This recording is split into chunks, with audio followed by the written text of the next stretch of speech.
Alors bonsoir à tous et merci d'être venus assister au débat des jeunes pour les jeunes à l'approche de l'élection présidentielle.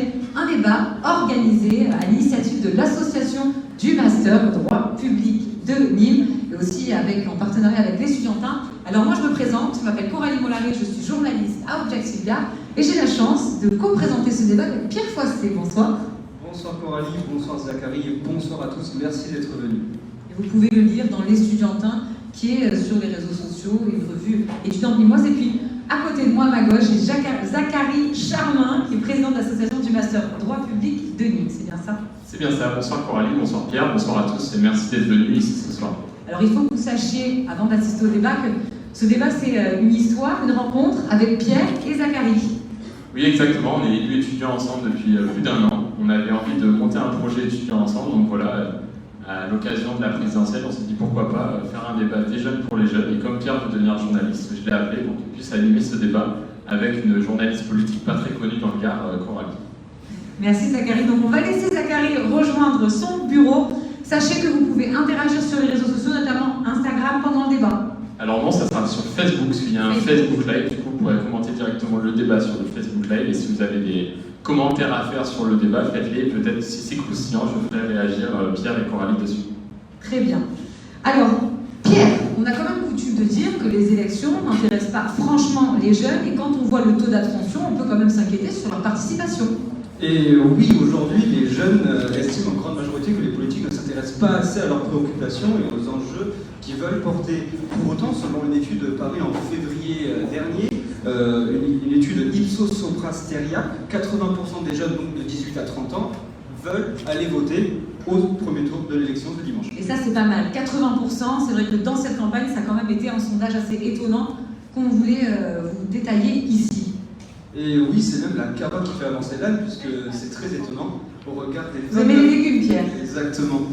Merci Alex.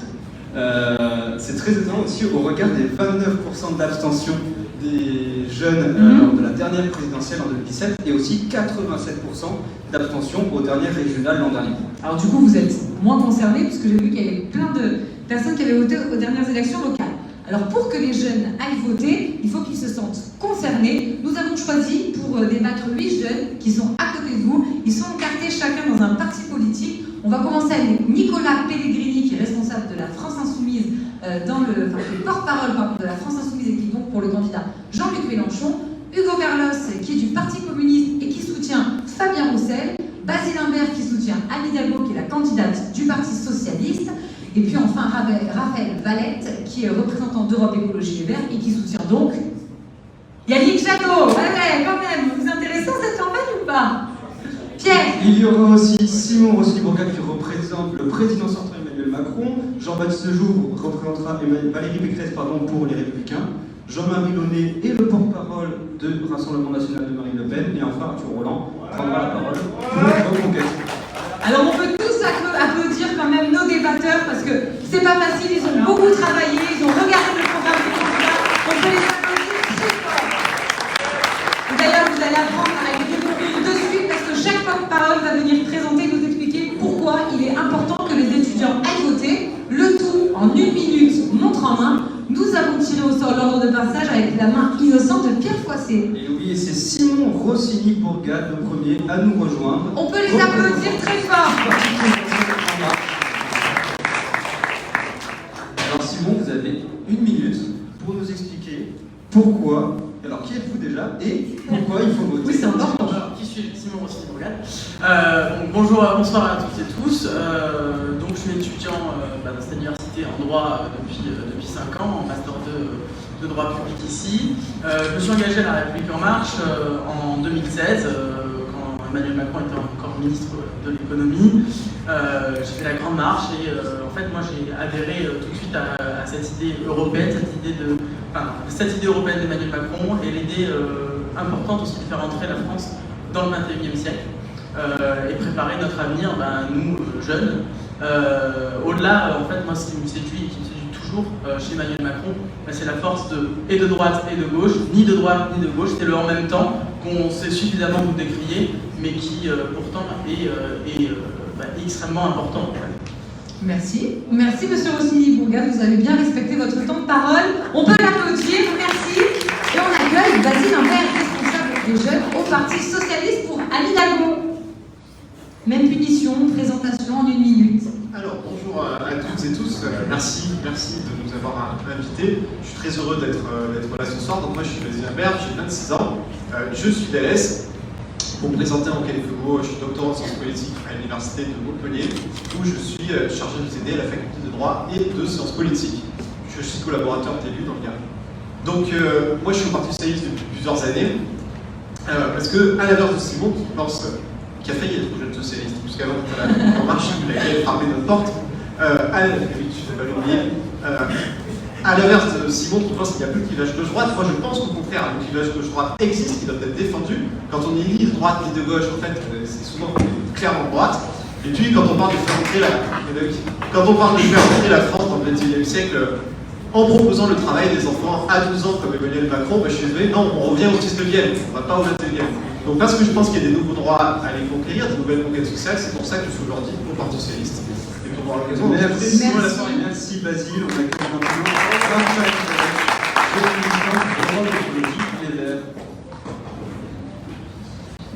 bonsoir à toutes et tous, je suis Raphaël Valette, je suis étudiant en sciences de l'éducation. Je tiens déjà à dire que je regrette assez que malheureusement il n'y ait que les hommes qui participent à ce débat. Je pense qu'on a encore beaucoup de choses à faire pour vraiment arriver à la parité homme-femme en politique. J'encourage évidemment à aller voter, à regarder le programme des 4 candidates et candidats qui ne sont pas représentés ce soir. Et je tiens également à vous dire qu'il y a un rapport du GIEC qui est paru il n'y a pas longtemps, il y a quelques jours. Il nous reste 3 ans pour avoir encore une planète vivable, 3 ans pour agir, 3 ans pour bouger les choses. Malheureusement, l'abstention, c'est un luxe qu'on ne peut plus se permettre. Alors, on a besoin de vous les jeunes, votez. Votez écolo, votez pour la vie, pour l'avenir. Merci à vous. Merci beaucoup Raphaël Valette, on peut applaudir. On accueille Arthur Hollande, représentant d'Éric Zemmour.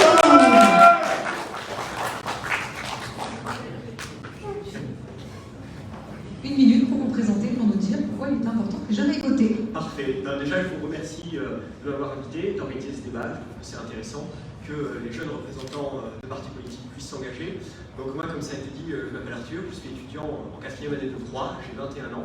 Et depuis juin 2021, je suis responsable de Génération Z pour le Gard. Génération Z, c'est le premier mouvement jeune de France, le premier mouvement jeune politique dans le Gard. Éric Zemmour a, en 4 mois, réussi un exploit qui n'a jamais été vu sous l'histoire de la 7e République, c'est constituer un véritable parti de plus de 100 000 membres et être en passe de remporter l'élection présidentielle en s'appuyant sur l'union des droites, chose que jamais aucun candidat n'a réussi à faire. Voilà, donc il ne me reste plus qu'à vous encourager à voter pour Éric Zemmour ce 10 et 24 avril prochain pour enfin envoyer un candidat qui n'a jamais fait de politique auparavant, qui a toujours vécu d'autres choses que des ministères ou des banques à l'Élysée. Merci. Merci Merci. On accueille maintenant Jean-Marie Bonnot, président du Rassemblement national de Marine Le Pen. Alors, en 1 minute, se présenter et expliquer pourquoi il est important d'aller voter dimanche. Bonjour à tous, Jean-Marie Launay, je suis conducteur de travaux dans le bâtiment. Je suis aussi responsable des jeunes avec Marine du Gard. Je me suis engagé au Rassemblement national et au Front national bien avant, depuis très longtemps. J'ai adhéré en 2012 et je pense qu'aujourd'hui il est important qu'on aille voter. Car Emmanuel Macron, pendant 5 ans, a mis dans la précarité des millions de gens. Il est temps qu'on sorte de ça. Il a créé 600 milliards de dettes, dont un tiers seulement est dû au Covid.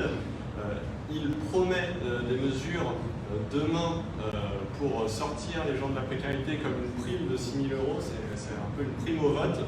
Il faut vraiment évacuer Emmanuel Macron. Aujourd'hui, le Parquet national financier a mis en cause l'utilisation du cabinet de conseil McKinsey dans sa campagne et dans son quinquennat. Emmanuel Macron peut ne pas être au 2e tour de cette élection. Il faut aller voter. Merci, Monsieur Launay. On peut applaudir et on accueille Jean-Baptiste Jouve, responsable des jeunes républicains du Gard et défenseur de la candidate Valérie Pécresse. Allez, en 1 minute, on se se présente, nous explique pourquoi c'est important d'aller voter. Bonsoir à tous, je m'appelle Jean-Baptiste Jouve, je suis attaché parlementaire, j'ai fait ma licence ici à Nîmes et après un master de droit de l'immobilier et d'urbanisme. J'ai fait le choix de travailler dans cette voie-là, dans la voie de l'action publique, et depuis moins d'1 an, je suis responsable des Jeunes Républicains. J'ai aussi été du Gard, j'ai aussi été candidat aux élections régionales sur la liste d'Aurélien Pradier en juin 2021. Et je suis heureux de venir ici ce soir débat, je trouve que c'est une très belle initiative.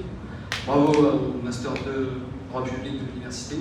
Puis si je peux vous donner une recommandation pour dimanche prochain, une motivation pour y aller, je dirais simplement une citation, je vous dirais ce que disait Kennedy, ne vous demandez pas ce que votre pays peut faire pour vous, mais ce que vous pouvez faire pour lui. Merci Jean-Baptiste. Jouve, on peut aussi l'applaudir. Pierre. Et l'avant-dernier candidat à nous rejoindre, Hugo Carlos, responsable des Jeunes communistes. Et on peut l'applaudir aussi, Hugo Carlos. On peut applaudir Hugo Carlos. Allez, en 1 minute, Hugo. Bonsoir à toutes, bonsoir à tous. Brièvement, je suis donc membre du Parti communiste depuis 2016. Je suis étudiant en histoire de l'autre côté du Rhône, à Avignon, en master. Aujourd'hui, je soutiens la candidature de Fabien Roussel. J'ai été en 2020 candidat sur la liste de Vincent Bouget, de Rassemblement de la gauche et des écologistes aux élections municipales à Nîmes. Et évidemment, comme l'a dit Raphaël, on ne peut que regretter ce soir la présence de 8 hommes pour débattre, qui est à l'image d'une société où les salaires des femmes sont inférieurs de 26% à ceux des hommes, où les pensions de retraite sont inférieures de 41% pour les femmes par rapport à ceux des hommes. Et ça, montre encore l'urgence d'une société féministe, d'une politique féministe à construire demain. Cette campagne a été marquée par des attaques répétées contre les classes populaires de la part de la droite et de l'extrême droite.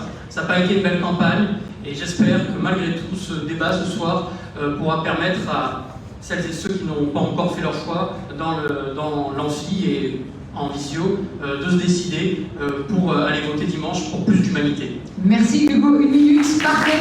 On peut l'applaudir. On rappelle juste que ce sont les partis politiques qui ont désigné leurs représentants jeunes et ce n'est pas nous. Donc effectivement, il n'y a pas de femmes, on peut le regretter. Pierre, on finit avec un dernier candidat. Un dernier, pardon, pas candidat, je vais y arriver. Un dernier porte-parole, Nicolas Pellegrini. Ouais. Pour la France insoumise qui soutient Jean-Luc Mélenchon. Il y a aussi Nicolas, 1 minute pour convaincre.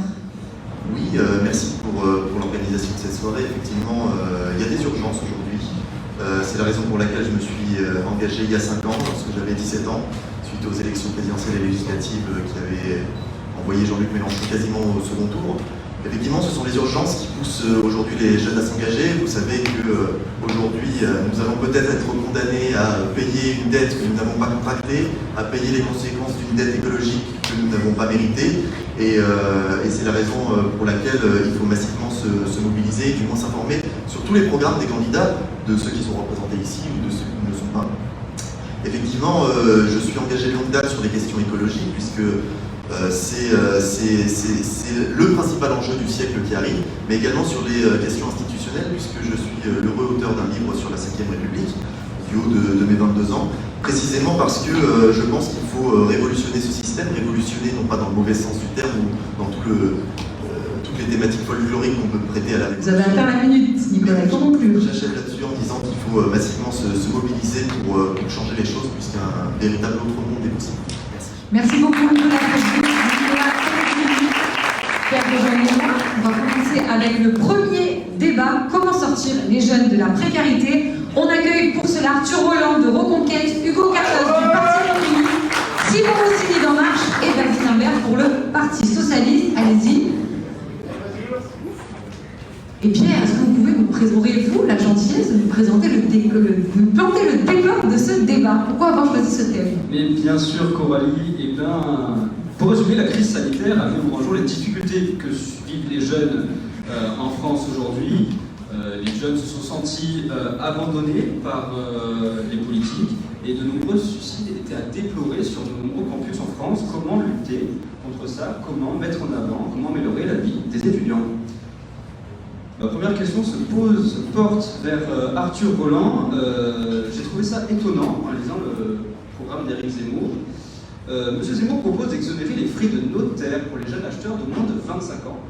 Alors, qui ça concerne? Est-ce que votre candidat n'est pas à côté de la plaque quand on sent que les étudiants, généralement, n'ont pas les moyens d'être propriétaires avant 25 ans? Non, honnêtement, je m'attendais à cette question. Cette question, elle concerne tous les jeunes, les primo-accédants surtout, mais ce n'est pas la seule mesure dans ce débat qui doit être intéressant dans le programme de Zemmour afin de lutter contre la précarité.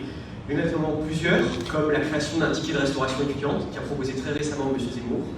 Ce ticket de restauration étudiante, même si pour l'instant il est difficile à chiffrer parce que nous ne sommes pas encore au pouvoir, il pourrait être acheté par tous les étudiants, boursiers comme non boursiers, pour un prix, mettons, de 3,25 € et aurait une valeur de 6,50 €. Les étudiants pourraient l'utiliser pour faire des courses, pas simplement dans des restos étudiants, que ce soit également pendant des stages, quand ils sont en alternance, ils n'auraient pas besoin d'être connectés à un resto-course. Et sur les frais de notaire, excusez-moi, est-ce que vous êtes complètement d'accord avec cette mesure? Est-ce que vous trouvez qu'elle est pertinente? Qui achète un bien à moins de 25 ans? Est-ce que ça concerne beaucoup de monde? Ça arrive qu'il y ait des jeunes qui puissent acheter ces primo-accédants. Parfois, il y a des jeunes qui lancent leur entreprise, qui ont déjà un travail, qui veulent devenir propriétaires. Moi, je le connais, j'en ai dans mon mouvement jeune, qui à 20 ans ont la chance d'avoir déjà pu acheter. Ce n'est sûr, ce n'est pas la première mesure qui vient pour lutter contre la précarité. Il y a des mesures également pour les voitures, dans le programme automobile d'Éric Zemmour, qui, elles, lutteront directement contre la précarité, comme le plafonnement des amendes à 17 € sur l'ensemble du territoire français, l'interdiction des zones à faible émission, les ZFE dans les villes, qui empêchent les modèles de voitures les plus anciens de circuler. Donc par exemple, quand on est un jeune, je sais que j'en connais, qu'on a acheté une voiture sur le Bon Coin à moins de 1000 ou même parfois moins de 500 €, ces voitures-là, dans plusieurs villes gérées par les socialistes et par la gauche, elles ne pourront plus circuler. Donc voilà, ça c'est des mesures qui profitent à tout le monde, mais également aux jeunes. Merci Monsieur Roland. En parlant de la gauche, on va donner la parole à Hugo Carlos, puisque à gauche, l'ensemble des candidats sont favorables à un revenu pour les jeunes. Toutefois, votre candidat est l'un des plus généreux. Il propose une allocation, mais aussi de l'ouverture du RSA au moins de 25 ans. Est-ce que vous pensez avoir les moyens de financer toutes ces mesures?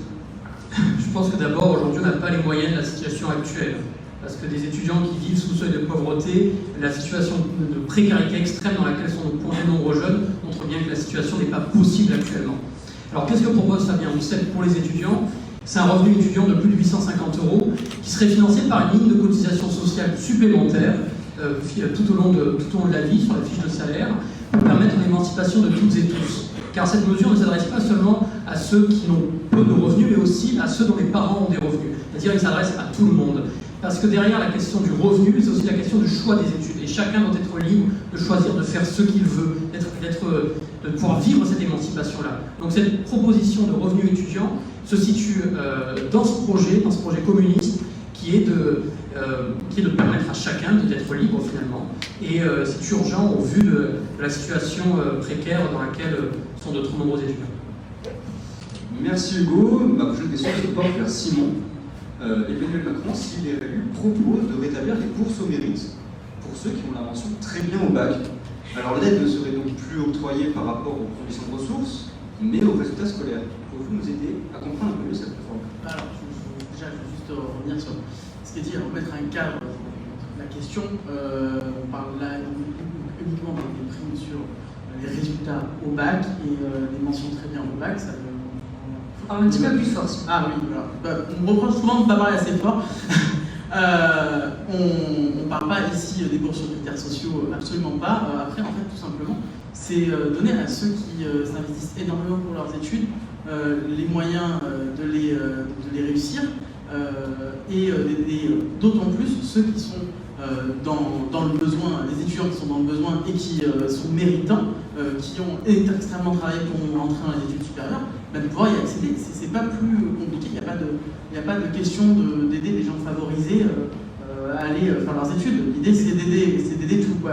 Et d'aider notamment ceux qui en ont le plus besoin, comme s'ils travaillent énormément pour y arriver. Voilà. Pas d'autres mesures? Vous avez encore un petit peu de temps. J'ai répondu à une question. Vous pouvez décliner peut-être une autre mesure de votre programme? Alors, si vous en avez. Il y a un programme qui a été décliné dans 4 heures aujourd'hui. Je pensais que tu avais écouté la conférence de presse. À Paris, on est dans le Gard. Alors, une autre mesure pour les jeunes il y a la question de la garantie jeune qui a été transformée en contrat d'engagement jeune. Donc là, ce sont plus de 200 000 jeunes qui ont bénéficié depuis les derniers mois d'une aide de 497 € pour s'insérer et pour avancer. Et c'est transformé aujourd'hui en contrat d'engagement jeune qui va notamment mettre en place pour les jeunes les plus éloignés de l'emploi des aides, une aide et de la formation de 15 à 20 heures par semaine, une formation et des stages pour s'insérer dans le mesure qui n'est pas franchement nouvelle puisqu'elle s'est déroulée sous le précédent quinquennat, enfin sous le quinquennat sortant, la garantie jeune. Merci Simon. Basile, Anne Hidalgo propose de verser l'allocation de 5 000 € pour un projet professionnel ou personnel. Vous en rêvez tous, hein, 5 000 € pour faire un projet là à 18 ans, non? Un petit peu? Bon, vous y croyez pas trop. Alors du coup, Basile, est-ce que c'est vraiment une mesure qui est réalisable? Est-ce que c'est pas une mesure un peu électoraliste? Non, c'est pas du tout une mesure électoraliste et j'en ai l'occasion, et c'est complètement réalisable et j'en ai l'occasion d'y revenir. D'abord, puisqu'on parle de la précarité des jeunes, mais la situation sur la précarité des jeunes, on sait qu'elle est dramatique. On est la génération sacrifiée par le quinquennat qui est sorti. Vous avez tous en tête les filles d'étudiants qui allaient à l'aide alimentaire. C'est de ça dont on parle, c'est des étudiants qui allaient à l'aide alimentaire. Donc j'ai envie de dire, quand on dit comment on lutte contre la précarité des étudiants, on ne revote pas Emmanuel Macron qui nous a mis dans cette situation-là. On est la génération où malgré des annonces cosmétiques, il n'y a rien eu pour vraiment aider les étudiants. Donc nous, ce qu'on propose déjà, c'est que les jeunes qui ont des difficultés, qui pourraient prétendre au RSA, ils ne peuvent pas y prétendre aujourd'hui. Donc nous, on est pour la création d'un minimum jeunesse sur le modèle du RSA pour étendre le RSA au 18-25 ans, mesure que la République En Marche n'avait pas voulu quand nous l'avons proposé en pleine crise sociale de la jeunesse. Où on connaît tous... Ça, c'était pour Simon Rossini-Bourguet. Voilà. Alors, je rendrai après. J'arrête sur Simon. Et ben oui, nous, on fait, quand on gère des collectivités, ce qui n'est pas votre cas, mais ce qui ne le sera sans doute jamais, puisque gérer des villes, des départements et des régions, c'est quelque chose que nous autres, les socialistes, nous connaissons. Ben oui, quand on gère des collectivités, il faut faire des décisions. Et on a été obligé de prendre des zones à faible émission, parce qu'en fait, il y a juste la question de la pollution de l'air qu'il faut aussi prendre en compte. Et c'est pour ça qu'on a mis en place ces zones à faible émission. C'est pas pour le plaisir d'emmerder les automobilistes ou les jeunes, bien au contraire. Quand vous avez des milliers de Français qui meurent chaque année à cause de la pollution de l'air, quand vous avez des pics de pollution qui rendent l'air irrespirable et la chaleur étouffante dans certaines villes, oui, il faut prendre des mesures. Donc nous, on propose sur la précarité des jeunes ce fameux revenu minimum d'insertion pour la jeunesse, et puis ce capital de 5 000 € pour chaque jeune qui a un projet. L'idée, c'est quoi avec ces 5 000 €? Il va falloir faire distribuer la parole. Il faut conclure maintenant, monsieur Albert. Avec ces 20 secondes, je prendrai mon temps après si le faut. L'idée de ce capital jeunesse, c'est que chaque jeune à 18 ans puisse, s'il a un projet, qu'il soit personnel, professionnel, payer ses études, un début d'immobilier, une voiture, le permis, ce que vous voulez. Chaque jeune puisse prétendre à 5 000 € pour financer ce projet. C'est une mesure de justice sociale, parce qu'on n'a pas tous les mêmes chances dans la vie pour financer nos projets. Et puis c'est une mesure qui vous fait confiance, qui nous fait confiance à nous, la jeunesse. Prenons notre destin en main et nous avons la possibilité de le faire. Merci, merci Basile. Arthur, vous avez pris quelques notes, est-ce que vous voulez réagir? Parce que l'un de vos collègues... Oui. Je vous vois très assidu à tout noter à votre petit crayon. Oui, non, c'est très intéressant. Bon, déjà, la chose que je veux dire, c'est que deux candidats ici proposent de distribuer un peu de l'argent magique aux jeunes. Ces candidats, c'est M. Roussel, 3%, Mme Hidalgo, 2%. Ouais, donc déjà les gens ne s'y sont pas trompés. Les gens ne s'y sont pas trompés. L'argent ne tombe pas sur les arbres, l'argent magique. C'est... Oui, bah, le vote caché, vous aurez une belle surprise dimanche. Est-ce que vous sentez que c'est pas réalisable, qu'il y a de l'argent magique?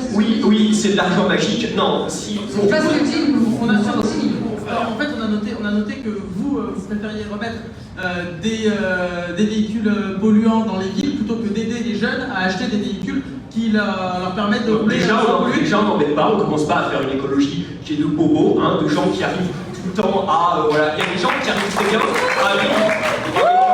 à faire 10 minutes, voilà, des gens qui alternent entre l'endroit où ils font leurs courses et l'endroit où ils font leur travail. Il y a de nombreux...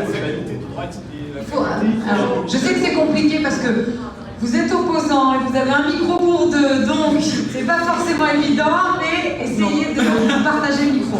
Plus précisément, nous, voilà, vous voulez des mesures qui parlent de financement, comme mes camarades ici présents. Moi, je vous... Alors, monsieur Roland, on a bien compris, on va peut-être laisser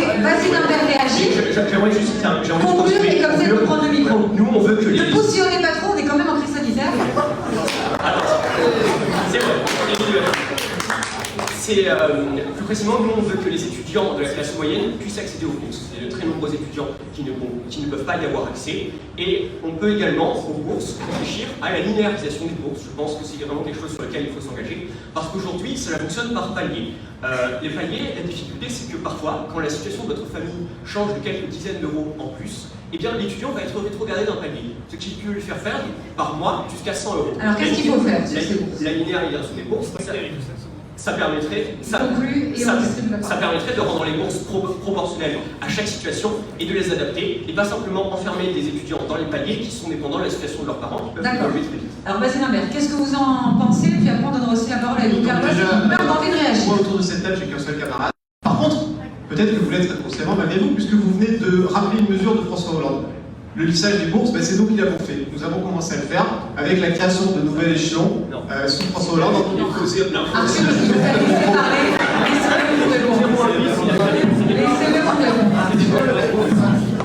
Et nous d'ailleurs, ce qu'on propose, c'est davantage. Il faut continuer. Alors, vous savez, ce que nous enseigne le socialisme quand il gouverne, c'est qu'on ne fait pas tout d'un coup. On aimerait bien, on ne peut pas tout faire.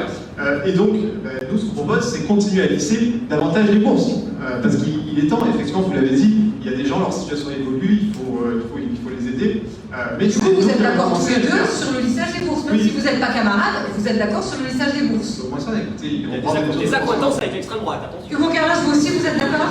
Avec le lissage des bourses? Oui. Mais moi, je suis pour le revenu étudiant à 850 € pour tout le monde, pas pour le lissage des bourses. Car la question de fond que pose Arthur Roland, c'est la question de l'argent. Où est l'argent? Il dit, on va distribuer de l'argent magique. Moi, je réponds, non, il existe de l'argent dans ce pays. En 30 ans, les dividendes ont augmenté de 200% quand les salaires ont augmenté de 20%. C'est ça la réalité. L'argent, il existe, il est dans une poignée. Le très très riche, il est temps de le redistribuer pour que chacun puisse vivre dignement. Et c'est ça la position de la gauche. Et je crois que c'est aujourd'hui ce dont on a besoin, et pas de mesures d'extrême droite qui clivent et qui ne proposent rien de concret. Juste avant l'argent, une petite réaction sur le lissage des bourses. J'évoquais les bourses de la question de Pierre qui m'a été posée tout à l'heure, donc je ne vais pas répéter ce que j'ai dit tout à l'heure sur les bourses. Après, on voit une camarade aussi, c'est pas facile. D'ailleurs, le PS, on va refaire quelque chose. C'est plutôt le PS qui a venu me chercher que moi je suis le PS en 2016. Bon, mais tous de gauche, on l'a compris, c'est bon. Toi, tu fais bien l'extrême droite. Non, je veux bien droite. Au niveau du débat. Juste une chose, moi là-dessus, et après, on passera au deuxième. Où Hugo vient de dire, toutes les mesures qui sont évoquées, et notamment par Arthur depuis tout à l'heure, effectivement, il faut les financer. Ça, on ne voit pas du tout l'ombre d'un financement de la part d'Éric Zemmour. Et après, bon, ça c'est une divergence d'opinion avec Hugo. Moi, je ne suis pas sur le fait de donner de l'argent comme ça à tous. C'est pas du tout ma façon de voir. L'égalité. Non, il y en a. Non, pas du tout. Non, je préfère qu'on le donne aux étudiants qui en ont besoin et qui ont besoin de cet argent pour pouvoir faire des études, pour pouvoir s'insérer dans la vie professionnelle derrière. L'important, il n'est pas que tous les étudiants aient de l'argent, ceux qui ont déjà l'argent pour pouvoir faire leurs études. Pourquoi est-ce qu'on. Enfin, à un moment, la question, et je pense que là, on peut être d'accord, la redistributivité des ressources, elle est hyper importante. C'est les étudiants qui ont besoin, les étudiants les plus précaires qui ont besoin que l'argent soit mis sur la table, à qui il faut le donner. Et là-dessus, c'est là-dessus qu'il faut travailler. Arthur, 20 secondes pour réagir et après on passe au deuxième débat. Rapidement, sans grandes invectives. Parfait. Non, mais on a donné des chiffres. Moi, je vais vous en donner un seul qui m'indigne. 2 milliards d'euros. 2 milliards d'euros, c'est la somme qu'on donne aux 700 000 étudiants boursiers par an qui sont en France. C'est 40% des étudiants. Mais 2 milliards d'euros, c'est aussi la somme que nous donnons aux 20 000 ou 50 000 mineurs non accompagnés présents en France sur le territoire. 2 milliards d'euros. En 2020, ils ont commis 5 000 agressions rien par an. Merci. Chacun va retourner à sa place. On les applaudit tous dans leur enfant parce que c'est pas évident. On rappelle que comparaison n'est pas raison. Ça sera important pour vous et pour vos études plus tard. On va passer au deuxième débat, la lutte contre le réchauffement climatique, et on accueille Raphaël Valette, on peut l'applaudir, qui est représentant de Yannick Jadot dans le Gard, Jean-Baptiste Jouve pour Valérie Pécresse, Nicolas Pellegrini pour les Insoumis et Jean-Marie Launay pour Marine Le Pen. Vous dormez, on les applaudit plus là. Ah. Et avant d'entrer dans le vif du sujet, Pierre Foissé va avoir l'honneur de nous exposer l'introduction de ce débat. Pierre. Merci Coralie. Lundi, un nouveau rapport du GIEC a indiqué qu'il ne restait que 3 ans pour inverser la courbe des émissions de gaz à effet de serre. C'est donc un quinquennat assez important d'un point de vue écologique, mais aussi donc des élections importantes. Raphaël, première question pour vous. Le candidat Yannick Jadot propose la fermeture de 10 réacteurs nucléaires d'ici 2035. Est-ce que cela est bien raisonnable avec la guerre en Ukraine, qui a montré notamment l'importance de ne pas dépendre des autres pays en matière d'énergie? C'est justement parce qu'il y a eu la guerre en Ukraine que je pense que c'est très très raisonnable. On a vu à la guerre en Ukraine, qu'est-ce qui s'est passé? Les Russes, ils sont allés en Ukraine, ils sont allés à Tchernobyl, ils ont essayé de prendre le contrôle de la dernière centrale Tchernobyl pour essayer de faire un accident. C'est ça le problème. C'est qu'aujourd'hui, avoir des centrales nucléaires, ça pose un problème de sécurité nationale. Et sous le volet d'énergie, comme on en parlait actuellement, le problème, c'est qu'aujourd'hui, on est dépendant avec le nucléaire d'autres pays, notamment des pays qui ont certaines acquaintances politiques avec la Russie, comme par exemple le Kazakhstan. Donc sortir du nucléaire, c'est un enjeu vital d'énergie et d'indépendance énergétique pour avoir des énergies renouvelables. Oui, dépendre du soleil et de l'air, c'est beaucoup mieux de dépendre de l'énergie Poutine. A contrario, le nucléaire, vous êtes aujourd'hui à être indépendant de la Russie, contrairement à l'Allemagne qui elle fait venir beaucoup de gaz ici, qui fait venir ici. Aujourd'hui, le nucléaire, il ne pousse pas dans les forêts normandes, le nucléaire. Vous avez raison. On va chercher de l'uranium en Afrique, sauf qu'aujourd'hui, la Russie fournit du gaz. Oui. Au Canada aussi, c'est vrai. Au Canada. Mais est-ce que le gaz avec beaucoup d'importance avec la Russie.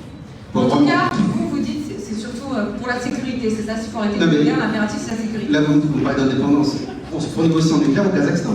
Le Kazakhstan, ça a comme des acquaintances avec la Russie. Le problème, c'est qu'aujourd'hui, on dépend de certaines dictatures pour avoir du nucléaire.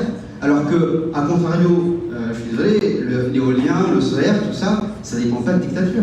Après, je pense que c'est peut-être, je sais pas si moi je m'entends un peu de temps, c'était peut-être un peu regrettable de résumer le programme écologique de Yannick Jadot sur le volet nucléaire. On propose, je vais résumer ça très simplement avec une mesure phare, c'est de mettre en place dans la Constitution, la réécrire, par cette nouvelle République, une République écologiste. Ça a l'air de rien dit comme ça, mais en fait, une République écologique, ça fait que tout projet de loi qui serait climaticide, qui serait dangereux pour l'environnement et pour l'écosystème, serait par addition totalement anticonstitutionnel et ne pourrait pas être accepté. Merci beaucoup, Monsieur Valette. Jean-Baptiste Jouve, représentant des Républicains. Valérie Pécresse, elle est à vos antipodes, elle est pro-nucléaire. Toutefois, elle est assez opposée aux éoliennes. Or, les éoliennes, aujourd'hui, elles font partie des énergies renouvelables. Elles nous aident à diminuer nos émissions de gaz à effet de serre. Alors, Valérie Pécresse, elle a un objectif qui est très simple et de bon sens, c'est décarboner la France sans tomber dans la décroissance. Ce qui veut dire que pour décarboner la France, il y a 2 choses à faire. Dans un premier temps, réduire les émissions de gaz à effet de serre. Et pour ça, elle propose plusieurs mesures. Elle propose l'interdiction de vente des véhicules à moteur thermique d'ici 2035. Elle propose aussi l'interdiction de vente des véhicules hybrides rechargeables d'ici 2040. Et en parallèle, elle est réaliste, elle est pragmatique et elle va assurer une transition énergétique en douceur. Ce qui veut dire que... Est-ce que c'est vraiment réaliste quand le GIEC non, ce qui veut dire qu'il faut 3 ans pour inverser la courbe des émissions de gaz à effet de serre? Est-ce que c'est vraiment réaliste? Oui, c'est réaliste. Ce qui veut dire, c'est que... Ce que je veux dire, c'est que la transition énergétique, elle se fera qu'avec une énergie sûre, une énergie propre. Excusez-moi de le dire aux écologistes qui sont un petit peu dans un monde parallèle, mais aujourd'hui, le nucléaire est l'énergie la plus sûre, l'énergie qui emploie en France 20 000 salariés, et l'énergie qui fait, excusez-moi de le rappeler, mais la fierté de la France dans le monde. Je rappelle que nous sommes la 2e puissance nucléaire mondiale, et qu'aujourd'hui, et c'est d'autant plus d'actualité, 80% de l'électricité qui est utilisée en France vient de nos centrales nucléaires. Donc oui, on poursuit le nucléaire, en adaptant notre stratégie énergétique avec la recherche, avec la construction aussi d'éoliennes, si les collectivités locales sont d'accord, je corrige un petit peu le propos. Et dans ce but, nous serons à l'horizon 2050 dans les recommandations du GIEC. Merci Jean-Baptiste. Je me tourne vers Nicolas. Jean-Luc Mélenchon a la volonté d'investir 200 milliards d'euros pour la transition écologique. Et vous voulez également créer un conseil à la planification écologique.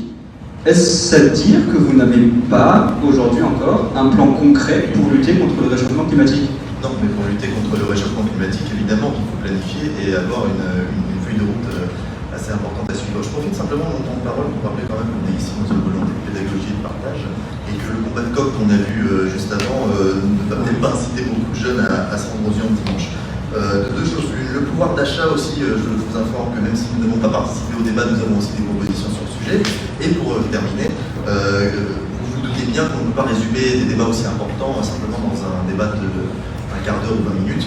C'est pourquoi je vous invite à vous rendre sur le site www.mélenchon2022.fr si vous voulez approfondir le sujet. Maintenant, sur le nucléaire, sur l'énergie et sur l'écologie en général, déjà partons d'un constat. Il est impossible d'avoir une croissance infinie dans un monde qui, de fait, de par ses ressources naturelles, est un monde qui est fini. Vous évoquiez le rapport du GIEC à l'instant, vous dites qu'il n'y a plus que 3 ans pour agir.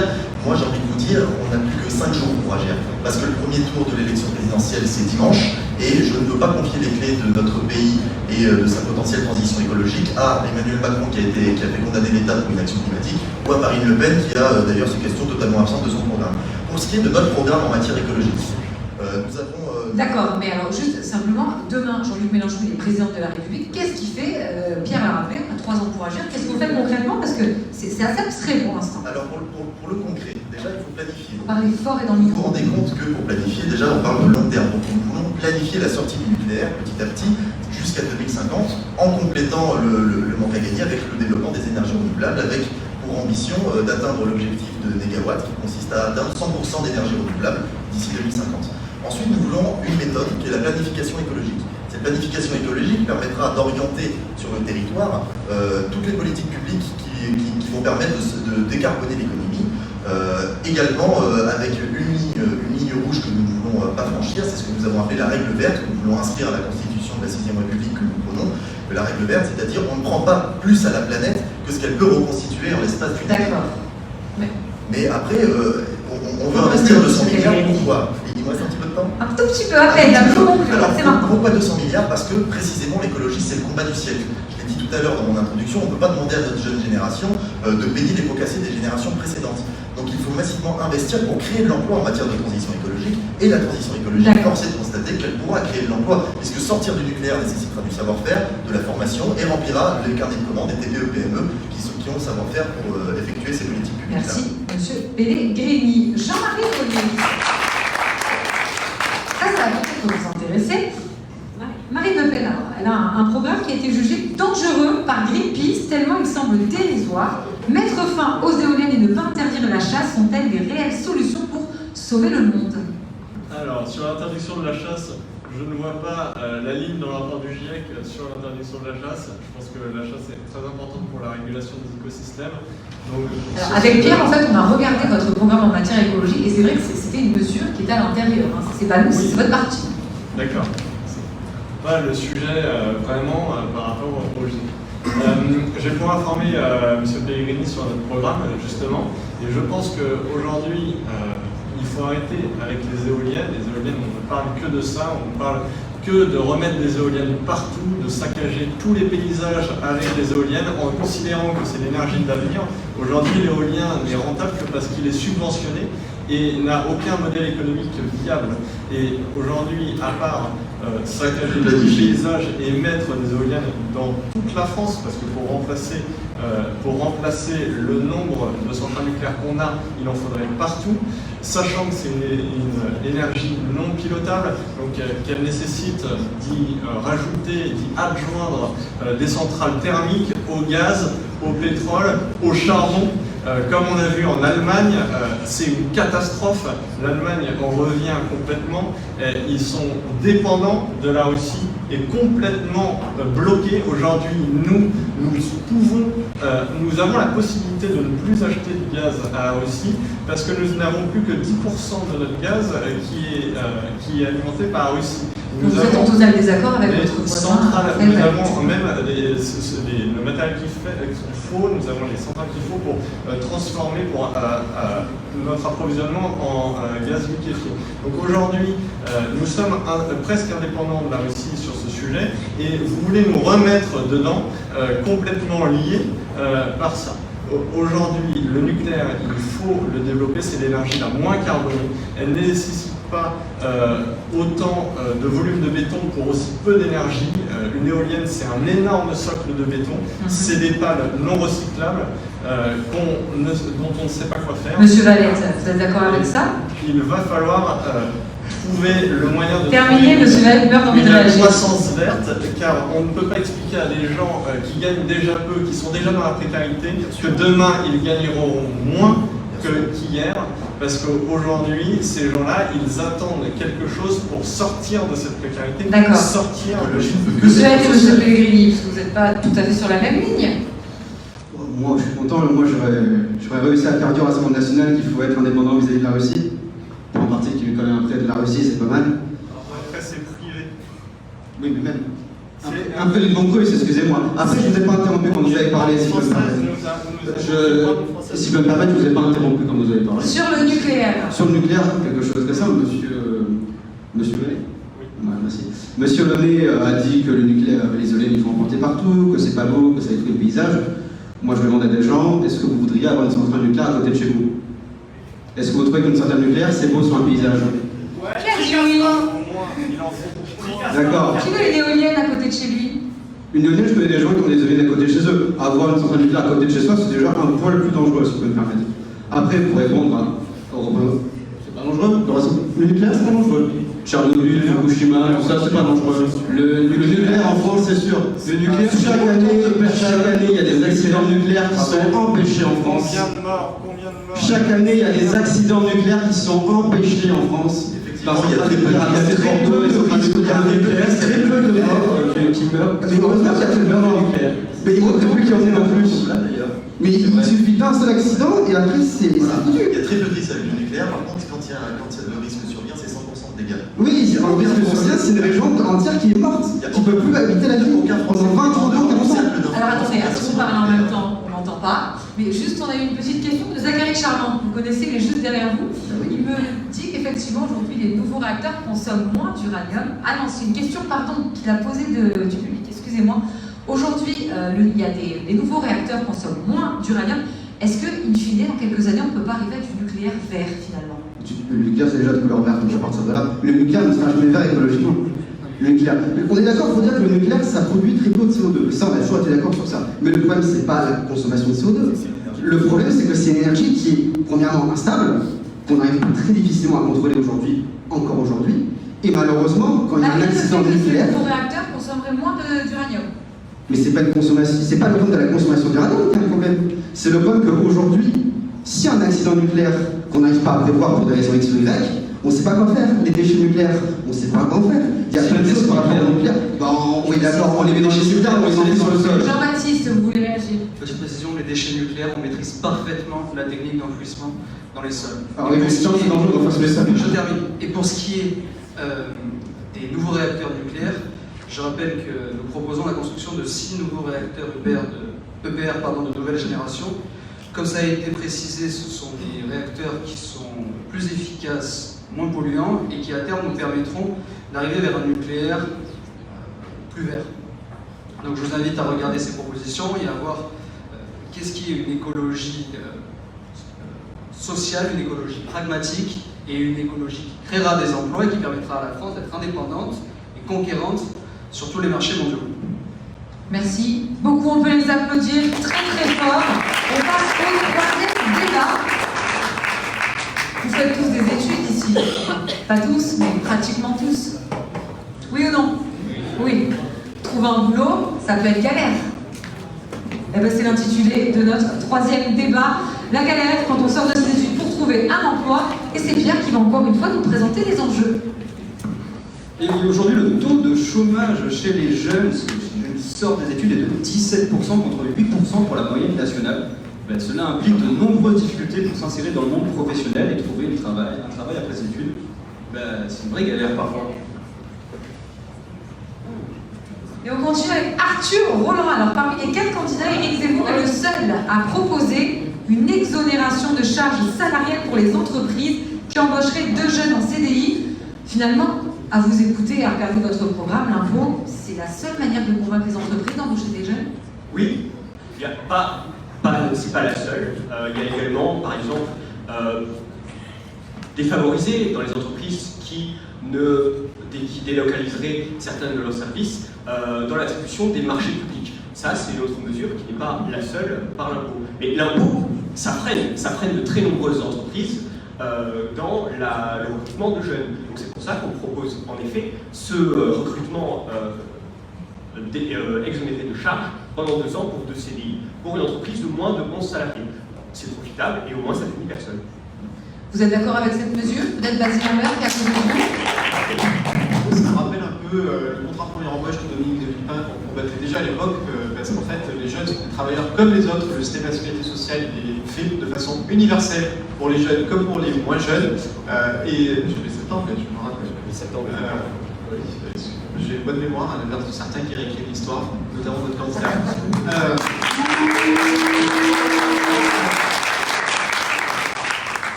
Moi, je pense que c'est une mauvaise mesure et qu'il y a d'autres façons de faire l'emploi que de faire des jeunes des sous-travailleurs.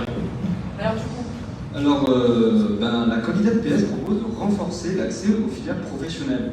Qu'est-ce que cela signifie? Comment elle peut y arriver? Comment elle va y arriver? Qu'est-ce que ça se passe? Est-ce que les filières professionnelles ont moins la cote que les filières dites classiques? Malheureusement, c'est le cas, parce que ce sont des filières de grande qualité. Dans les pays où le chômage des jeunes est bas, c'est là où ils ont mis le paquet avec les photos sur les filières professionnelles. Puis ça permet aux jeunes de se former, de s'insérer davantage, des travailleurs de bien meilleure qualité, donc ça aide. Et puis, nous, les socialistes, on le fait déjà à l'échelle locale, au département, à la région. Et donc maintenant, comme nous n'avons plus le pouvoir nationalement et que nous cherchons à l'avoir de nouveau, on veut le faire à l'échelle nationale. Et comment on développe les filières professionnelles? Comment on va le faire? Déjà, nous, on généralise, excusez-moi, on augmente les filières professionnelles dans les lycées, on met le paquet, on met à nouveau de l'argent, là, même pas, et puis on généralise l'alternance. Il y a une vraie demande. Et puis c'est des filières qui sont demandées, mais qui parfois il n'y a pas de place, etc. Donc il faut mettre le paquet. On généralise l'alternance, parce qu'il n'y a que comme ça aussi qu'il y aura de la justice chez les jeunes travailleurs qui sont aujourd'hui pas considérés comme ça. Mais puis surtout, puisque la question elle est plus large, au-delà de la formation professionnelle sur l'accès à l'emploi, mais l'accès à l'emploi, ça passe par aussi des filières à l'université.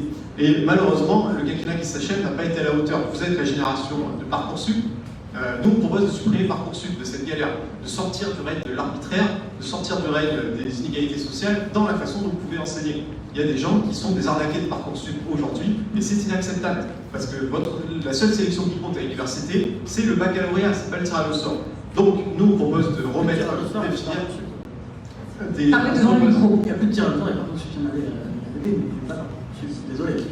Oui, excusez-moi, tout à fait. Qu'est-ce qui cloche pour vous avec Parcoursup? Ce qui cloche avec Parcoursup, certes, ça proposait de sortir du hasard. Puisqu'avant, c'était tirage au sort. Pourquoi c'était tirage au sort? Parce qu'il manquait de place. Il y a eu un baby boom dans les années 2000. Il y a peut-être des 2000 dans la pièce. Vous arrivez aujourd'hui à l'université, il aurait fallu construire des places, il fallait ouvrir des postes, et ça n'a pas été fait parce qu'il n'y a pas d'argent dans la recherche et dans l'enseignement supérieur. On peut en mettre davantage. Et donc, avant, c'était le tirage au sort qui faisait ça. Et depuis Emmanuel Macron, on a décidé Parcoursup, ce système arbitraire totalement. C'est un algorithme obscur qui décide à votre place de où vous êtes, etc. Il y a des inégalités selon les territoires. Il y a des inégalités aussi selon vos origines sociales. Et donc, d'où on veut revenir ni Parcoursup, on le supprime, et ni tirage au sort aussi. Simon Rossini, vous êtes d'accord avec ça? Il faut supprimer Parcoursup? Non, absolument pas. Après, on veut. Le président de la République l'a annoncé lors de la conférence de presse dans laquelle il a annoncé tout le programme. Dans laquelle vous n'y étiez pas. Voilà, dans laquelle aujourd'hui Parce qu'il n'a pas trop invité les journalistes, notamment à ses meetings. Mais en tout cas, le président de la République a dit qu'il faut rendre Parcoursup plus prévisible, plus lisible. Il faut le réformer parce que le but de Parcoursup a été. C'est très compliqué de parler, je vous assure, de parler contre la table pour parler dans le micro. Tout simplement, en fait, le but si vous de êtes pouvoir. discipliné, vous pouvez prendre le micro, mais il faut être discipliné et le donner après Hugo Carlos. Allez-y, en plus le micro. Tu redistribues les richesses avec le micro. Oui, d'accord. C'est beaucoup mieux comme ça. Alors oui, en fait, Parcoursup, en fait, c'était vraiment mettre fin à l'arbitrage qu'on pouvait être APB. Après, ça n'a pas été parfait. Il faut l'améliorer, c'est ce qu'a dit le président de la République. Il faut que ça soit plus prévisible. Il il faut qu'on donne les résultats plus en avance. Il faut que les résultats soient donnés plus en avance, les résultats des choix soient donnés plus en avance. Il faut que les étudiants ne se retrouvent pas au mois de septembre à savoir 3 jours avant la formation, en fait, qu'ils ont leur formation. Non, mais à un moment, je pense que vas-y, tu sais, quand on travaille tous ensemble, on peut arriver à améliorer les choses tous ensemble, sans dire il faut tout supprimer ce qui a été fait avant. C'est justement pas ça qui doit être fait. Après, j'aimerais répondre, parce qu'on est d'accord sur autre chose dans ce que tu as dit avant, c'est l'apprentissage. Et on l'a fait depuis 5 ans, on a misé sur l'apprentissage. En 2021, c'est plus de 700 000 contrats d'apprentissage qui ont été signés pour 300 000 en 2017. Bon, à un moment, le travail d'apprentissage a été fait, il faut continuer à le faire, parce qu'effectivement, l'apprentissage, c'est l'une des voies d'excellence pour faire en sorte que les étudiants, à leur sortie de leurs études, puissent s'insérer professionnellement. Au-delà, d'ailleurs, on est d'accord sur la réforme du lycée professionnel. Alors, apparemment, on n'a pas compris comment réformer l'apprentissage. Ah, pardon. Comment réformer l'apprentissage aujourd'hui? Comment le réformer? Tout simplement en incitant. Alors, il y a plusieurs choses. Il faut inciter les entreprises à prendre des alternants. Ça, c'est fait en aidant les entreprises à embaucher. C'est-à-dire Vous êtes d'accord avec Arthur Roland, du coup? Je suis un peu d'accord avec Basile, je tiens à le dire. Vraiment. Parce que vraiment, là-dessus, non, il faut quand inciter les entreprises, ça ne veut pas dire. En fait, c'est pas les sanctionner, c'est leur donner les capacités de le faire. C'est ce qui a été fait. Il y avait une aide de 8 000, il y a une aide de 8 000 € pour les entreprises qui prennent un alternant. 8 000 €. Ça coûte environ 11 000 € un alternant. C'est là la logique. La logique, c'est de mettre l'argent sur la table pour que les entreprises puissent le faire. Et c'est après donner les moyens aux filières, et je vais donner la parole à Hugo, qui aura certainement beaucoup de choses à dire aussi, c'est donner aussi les moyens aux universités, aux formations, de faire entrer les jeunes dans l'apprentissage. Alors je vais juste répondre à une chose que Basile a dit au tout début. Non, Emmanuel Macron ne va pas faire travailler les enfants à l'âge de 12 ans. Ce n'est pas ce qu'il a dit. Un restaurateur qui a interrogé à ce sujet. Non. Il a dit qu'il fallait renforcer l'apprentissage. Non, faut mettre les virgules au bon endroit en français, Basile. Attendez, ne parlez pas en même temps. Il faut mettre les virgules au bon endroit. Ce que dit Emmanuel Macron, et qu'il a annoncé déjà depuis plusieurs semaines, c'est qu'il fallait renforcer l'apprentissage, orienté dès la 5e. C'est tout. Orienté, aider à l'orientation. Donc après reprendre cette technique-là n'a pas d'intérêt. Juste le redis, il n'a pas dit qu'il fallait faire travailler les enfants à Et je vais laisser Hugo parler. Nous pose la question maintenant à Hugo Carlos, le candidat du Parti communiste français, donc Fabien Roussel, propose lui d'imposer une contrainte supplémentaire en obligeant les entreprises à réserver un quota de 10% de leurs nouvelles embauches au moins de 25 ans. Oui. Pensez-vous vraiment que ça peut marcher? À rebours des discours de droite et d'extrême droite qui veulent exonérer d'impôts les grandes entreprises, toutes les entreprises, etc., comme c'est le cas depuis des dizaines d'années et qui ne mènent strictement à rien, nous on veut plus de conditionnalité aux aides portées aux entreprises. Et ça concerne les jeunes comme ça concerne le climat. Car aujourd'hui on donne beaucoup d'argent aux entreprises en exonération sans aucune conditionnalité derrière. Et par exemple le CICE, c'est sous le mandat précédent, on ne sait pas ce que c'est devenu. Et c'est souvent le cas. Et à un moment donné, il faut pouvoir conditionner les aides. Des aides, d'accord, mais avec des critères environnementaux, des critères sociaux forts. Ça, c'est une première chose. Une deuxième chose, on voit bien aujourd'hui qu'il émerge dans la société quelque chose d'extrêmement grave, qui est une jeunesse précarisée. Un jeune sur 4 vit sous le seuil de pauvreté. On peut penser qu'à Nîmes, c'est encore plus important, puisqu'à Nîmes, 40 000 personnes vivent sous le seuil de pauvreté. Donc on a une jeunesse ubérisée qui alterne des petits boulots, qui n'arrive même pas à vivre en bossant 40 heures, 50 heures par semaine. Et c'est ça le projet qui est construit aujourd'hui par le macronisme. Et c'est ça qui fait tellement de mal aux jeunes aujourd'hui qui sont prisonniers de cette société de l'ubérisation. Sur Parcoursup, évidemment, nous sommes pour sa suppression également, puisque Parcoursup entraîne une sélection sociale inadmissible, et à un moment donné, il faut investir dans les universités, permettre à chacun d'aller au bout de ses études. Pourquoi une sélection sociale Parcoursup?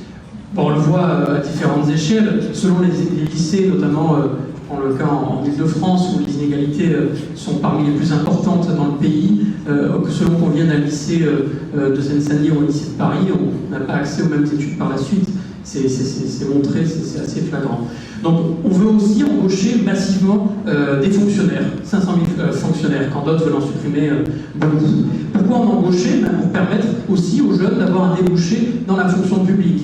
Aujourd'hui, quand on fait des grandes études à l'ENS ou à l'ENA, je ne sais pas s'il y en a qui ont fait ça ou qui vont faire ça dans la salle, ah oui, vous avez supprimé l'ENA, qui avait été créé par le ministre communiste. Supprimé, mais il y a d'autres Voilà, il y a des choses à dire.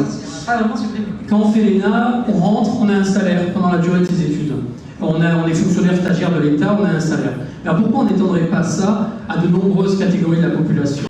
Vous vous engagez, vous travaillez pour l'État, vous devenez fonctionnaire stagiaire, et à l'issue, vous vous engagez pour travailler pour 10 ans pour l'État, comme pour l'ENA en réalité. Et nous avons pour projet d'étendre cet acquis social qui est aujourd'hui réservé à l'ENS ou à l'ENA et aux grandes écoles, et de l'étendre beaucoup plus largement. Et c'est aussi une solution pour sortir les jeunes de la précarité. Un exemple tout bête, les étudiants en médecine. Aujourd'hui, quand des... je ne sais pas si les étudiants en médecine, ça non plus, mais quand des étudiants en médecine, c'est difficile de bosser à côté, c'est quasiment impossible en réalité. Et donc il y a une sélection qui s'impose dès le départ. Nous, on a pour projet de permettre aux étudiants en médecine de mener leurs études, quel que soit leur milieu d'origine. Quelqu'un veut devenir médecin? Si. Ah, voilà. Les nuits sont courtes, non? Est-ce que tu peux bosser à côté? Uniquement pendant les vacances.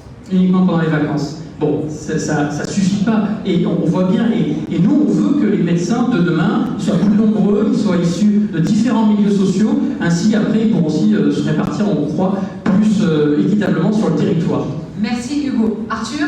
Oui, donc nous, déjà, dans l'entrée à l'université, on constate qu'il y a 60% d'étudiants qui échouent dès la première année.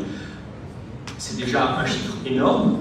On veut, avec Eric Zemmour, mettre en place un numerus clausus dans certaines filières, comme la sociologie par exemple, qui, on le constate, n'ont pas des débouchés professionnels suffisants. Après attaquer l'université, vous êtes présent. Oui, mais je n'ai pas parlé que d'université. Je n'ai pas parlé que d'université. Oui, mais parce qu'il n'y a pas de débouchés. Il n'y a pas de débouchés. Là, on veut que les jeunes... dans le micro, monsieur Rossi. On veut que les jeunes... C'est un projet pour les jeunes. On leur cherche un travail, tu leur empêches d'avoir... Tu leur les empêcher de mentir. Vous les empêchez Merci les gens d'illusion. Vous voulez les enfermer 5 ans dans des licences qui apprennent, des licences et des masters qui apprennent, ils emmènent à rien. Il faut arrêter de leur mentir. Le numéro clausus, monsieur Rossi, vous êtes contre? Ah oui, je vois pas pourquoi on a des clausus en sociologie. Nous sommes les seuls. On a déjà enlevé en médecine pour plein de raisons, on va pas les dans certaines filières qui après ne débouchent pas sur comme la sociologie, sur des métiers qui ont une difficulté d'insertion professionnelle. Mais nous, le problème, il vient déjà dès l'école. Nous, on veut mettre fin au collège unique qui a été abrogé dans les années 70. On veut remettre des classes de niveau qui auraient été, où les élèves seraient attribués en fonction de leurs résultats au certificat d'études primaires. Donc à la sortie à l'entrée en sixième, ils seraient amenés dans des classes et en fonction de leur niveau, ça permettrait à chacun d'évoluer à son rythme et après pouvoir être plus facilement intégré dans le marché du travail. Merci, on vous réconciliera pas ce soir, mais merci en tout cas, on les applaudit tous très fort.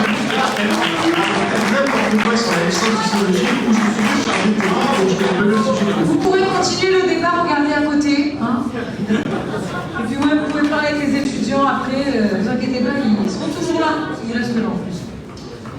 C'est intéressant finalement. On passe au 4e débat, drogue, agression, comment améliorer la sécurité aux abords du campus. On peut les accueillir encore, hein? Ah bah oui, on peut les applaudir. Pierre, à même punition, est-ce que vous pouvez nous exposer quelques enjeux de ce débat? Et oui, Coralie, depuis le début de l'année et la reprise des événements étudiants, de nombreux incidents ont été à déplorer, notamment dans les soirées étudiantes.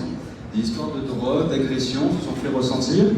La question est comment améliorer la sécurité déjà sur le territoire de manière générale et aussi au niveau des universités et des secteurs de la jeunesse et des études supérieures.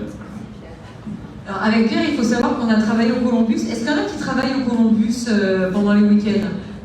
Ah, personne, on est les seuls en fait. Ah, quand même, vous pouvez l'avouer, il y en a une. Bon, on était 3 du coup.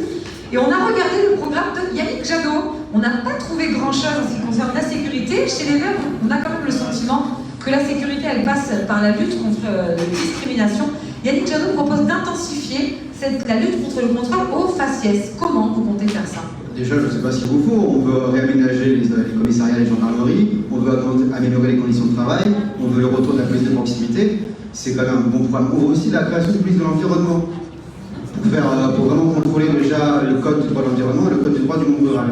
Après, sur les questions de la lutte contre la discrimination, c'est vrai qu'on a un gros programme sur la sécurité. Nous, notre priorité, par exemple, c'est le fait qu'on ne veut plus que les violences sexistes et sexuelles ne soient plus condamnées. Aujourd'hui, on a un véritable problème. Il faut améliorer le financement du ministère des droits des femmes. On propose 1 milliard d'euros. On veut également améliorer le fait de pouvoir porter plainte, pas seulement dans les commissariats, mais aussi dans les hôpitaux et dans les universités. Et sur le problème, sur la problématique du contrôle faciès, évidemment qu'il faut lutter contre ça. Il faut aussi, je pense, lutter contre ce qu'on appelle les violences policières. Donc dans les hôpitaux, vous mettez un agent qui prend un sermenté qui prend les plaintes, c'est ça? Oui, mais il faut pas seulement ça, il faut aussi mieux former les fonctionnaires de l'État sur les questions des violences sexistes et sexuelles, sur les questions féministes, sur les questions antiracistes, sur les questions des discriminations LGBT+. Toutes ces problématiques-là, c'est des problématiques importantes dans la France, qui, je rappelle la devise, liberté, égalité, fraternité, c'est pas rien. C'est un enjeu problématique national républicain de lutter contre toutes ces déclinations. C'est aussi ça, l'insécurité qui pèse dans ce pays. Et on n'en parle jamais, malheureusement. Si vous ne deviez retenir qu'une seule mesure pour lutter contre l'insécurité et la présenter du coup aux étudiants ce soir, quelle serait-elle? C'est votre mesure phare du programme de Yannick Jadot. Une seule mesure, c'est vaste, mais je pense que la plus importante pour moi, c'est le retour de la police de proximité. D'ailleurs, de manière générale, si vous entendez une candidate ou un candidat parler de sécurité sans parler de retour de la police de proximité, ne l'écoutez pas. Pour lui, la sécurité, c'est de la com, c'est juste des chiffres. Il ne s'intéresse pas à vous. Le retour de la police de proximité, c'est permettre d'avoir des policières et des policiers qui sont sur le terrain, qui connaissent les gens qui vivent sur le terrain, qui connaissent les problématiques du terrain. C'est pas on envoie un breton aller faire la police à Marseille. Ça marche pas comme ça, la sécurité. C'est quelque chose de sérieux, c'est pas que de la com. Merci Raphaël. Jean-Baptiste, Valérie Pécresse propose un plan de lutte contre le harcèlement en ligne. Qu'est-ce que comprendrait ce plan? Plusieurs choses. Le plan de harcèlement en ligne, c'est un seul paragraphe de son programme de sécurité qui est vaste, complet, riche et réfléchi, et je vais revenir dessus après. Ça concerne beaucoup de jeunes, le harcèlement en ligne. Oui, ça prévoit notamment d'instaurer un délit semblable à celui qui est en vigueur pour la consultation des sites djihadistes pornographiques. Alors, après, pour ce qui est du programme sécuritaire de Valérie Pécresse, plusieurs mesures importantes.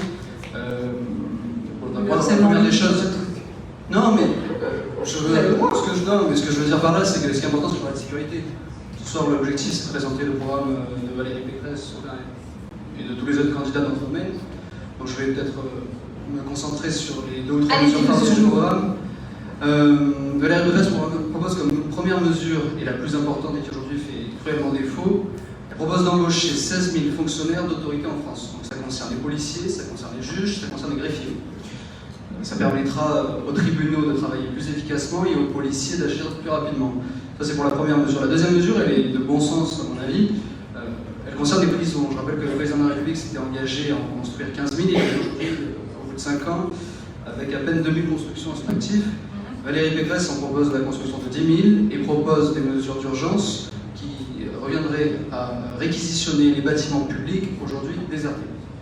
Ça, c'est deux mesures importantes, deux mesures de bon sens et qui permettront d'agir à l'élection. Valérie Pécresse, elle propose d'embaucher des fonctionnaires qui ont été supprimés sous Nicolas Sarkozy, c'est ça? Elle propose de concentrer la fonction publique, quelle qu'elle soit, d'État ou des collectivités, sur des domaines régaliens et nécessaires aujourd'hui au vu des urgences qui sont celles de la France et notamment l'urgence sécuritaire. Et dernière mesure symbolique, qui à mon avis sont de bon sens, aujourd'hui, on voit très bien que l'ordonnance de 1945 est désuète. Elle propose notamment, parce que quand on agresse un policier, quand on fait des vols en bande organisée, quand on fait des crimes, un des peines planchées, et deux, et c'est important pour le bon fonctionnement de la justice, de baisser la majorité pénale de 18 à 16 ans. Pas le droit de vote. Non, le droit de vote, on le maintient à 18 ans. Tant qu'à faire.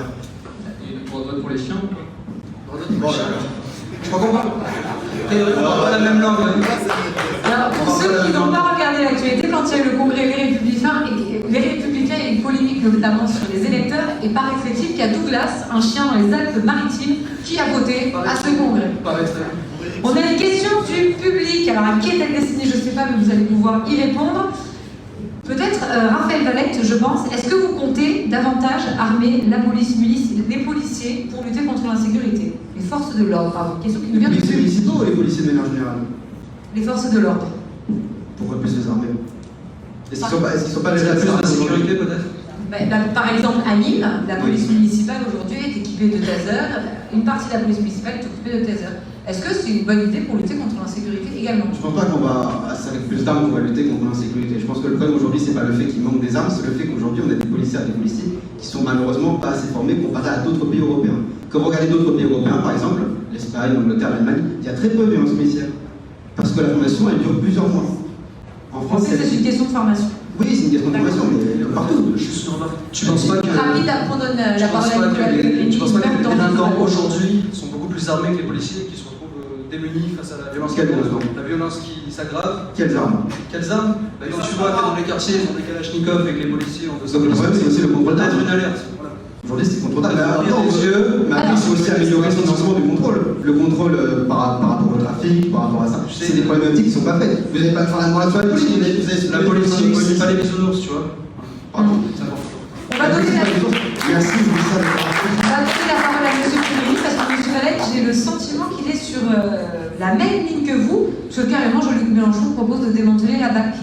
Oui, parce qu'on considère que nous, on est plus pour une forme de police de proximité. Effectivement, on considère que la BAC aujourd'hui ne participe pas à baisser le rapport entre la police et la population. Et là, vous êtes contre aussi les flashballs Oui, en manifestation. Oui, en manifestation. Aujourd'hui, vous avez eu 30 débordés, 5 mains arrachées pendant les manifestations des Gilets jaunes. J'ai connu des gens qui étaient absolument pas violents et qui ont eu peur d'aller manifester. Dans un état de droit, ça pose quand même une question.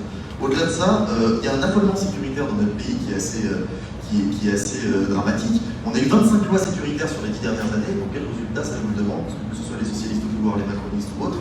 On a un espèce de rouleau compresseur sécuritaire qui supprime plus de liberté que ne règle les problèmes de sécurité. Donc, commençons par dire qu'indéniablement, oui, il y a un problème de sécurité dans notre pays, mais qu'on concentre peut-être nos moyens pas au bon endroit. Aujourd'hui, on fait face quand même, et j'ose le mot, à une clochardisation de la fonction publique de la police. Vous avez des commissariats qui sont totalement délabrés, vous avez un manque d'équipement, vous voyez l'état des bagnoles, c'est quand même impressionnant. Vous avez une précarisation du métier de policier qui est énormissime. D'ailleurs, nous proposons de titulariser la plupart des métiers précaires en son sein, de recruter, de revenir déjà aux effectifs qui ont été supprimés sous M. Sarkozy, mais aussi de recruter davantage et de former davantage. Parce que pendant qu'on manque de moyens et qu'on continue à avoir une vision comptable de la police qui serait orientée uniquement sur les questions administratives et pas assez sur le terrain, c'est pourquoi nous proposons également une police de proximité, parce qu'on a le sentiment qu'il faut véritablement reconstruire un lien entre la population et la police. Et aujourd'hui, la police manque de moyens pour ce lien-là. Donc, il faut partir de ce principe-là, parce que pendant que nos policiers sont occupés à faire des missions administratives, ils ne sont pas sur le terrain, et je conclue sur ça. Pendant ce temps, la délinquance financière, par exemple, à pignon sur rue, ou alors la délinquance sur le terrain également. C'est pourquoi nous proposons de renforcer les effectifs pour la lutte contre la délinquance financière, pour pouvoir financer nos mesures, mais également la légalisation du cannabis. Parce que ça orientera les missions des policiers. Merci Nicolas. Ma question pour Jean-Marie Launay. Marine Le Pen propose d'inscrire les harceleurs de rue au fichier de délinquants sexuels. Quelle est la finalité de ce programme? La finalité, c'est de les identifier, qu'ils soient vus et qu'ils soient définis, qu'on puisse les remarquer, les condamner, et s'ils récidivent, pouvoir les condamner à des peines plus lourdes. C'est qu'ils soient bien identifiés. Et le problème du harcèlement de rue est devenu énorme dans le pays, et il faut qu'on puisse déterminer qui sont ces harceleurs. Aujourd'hui...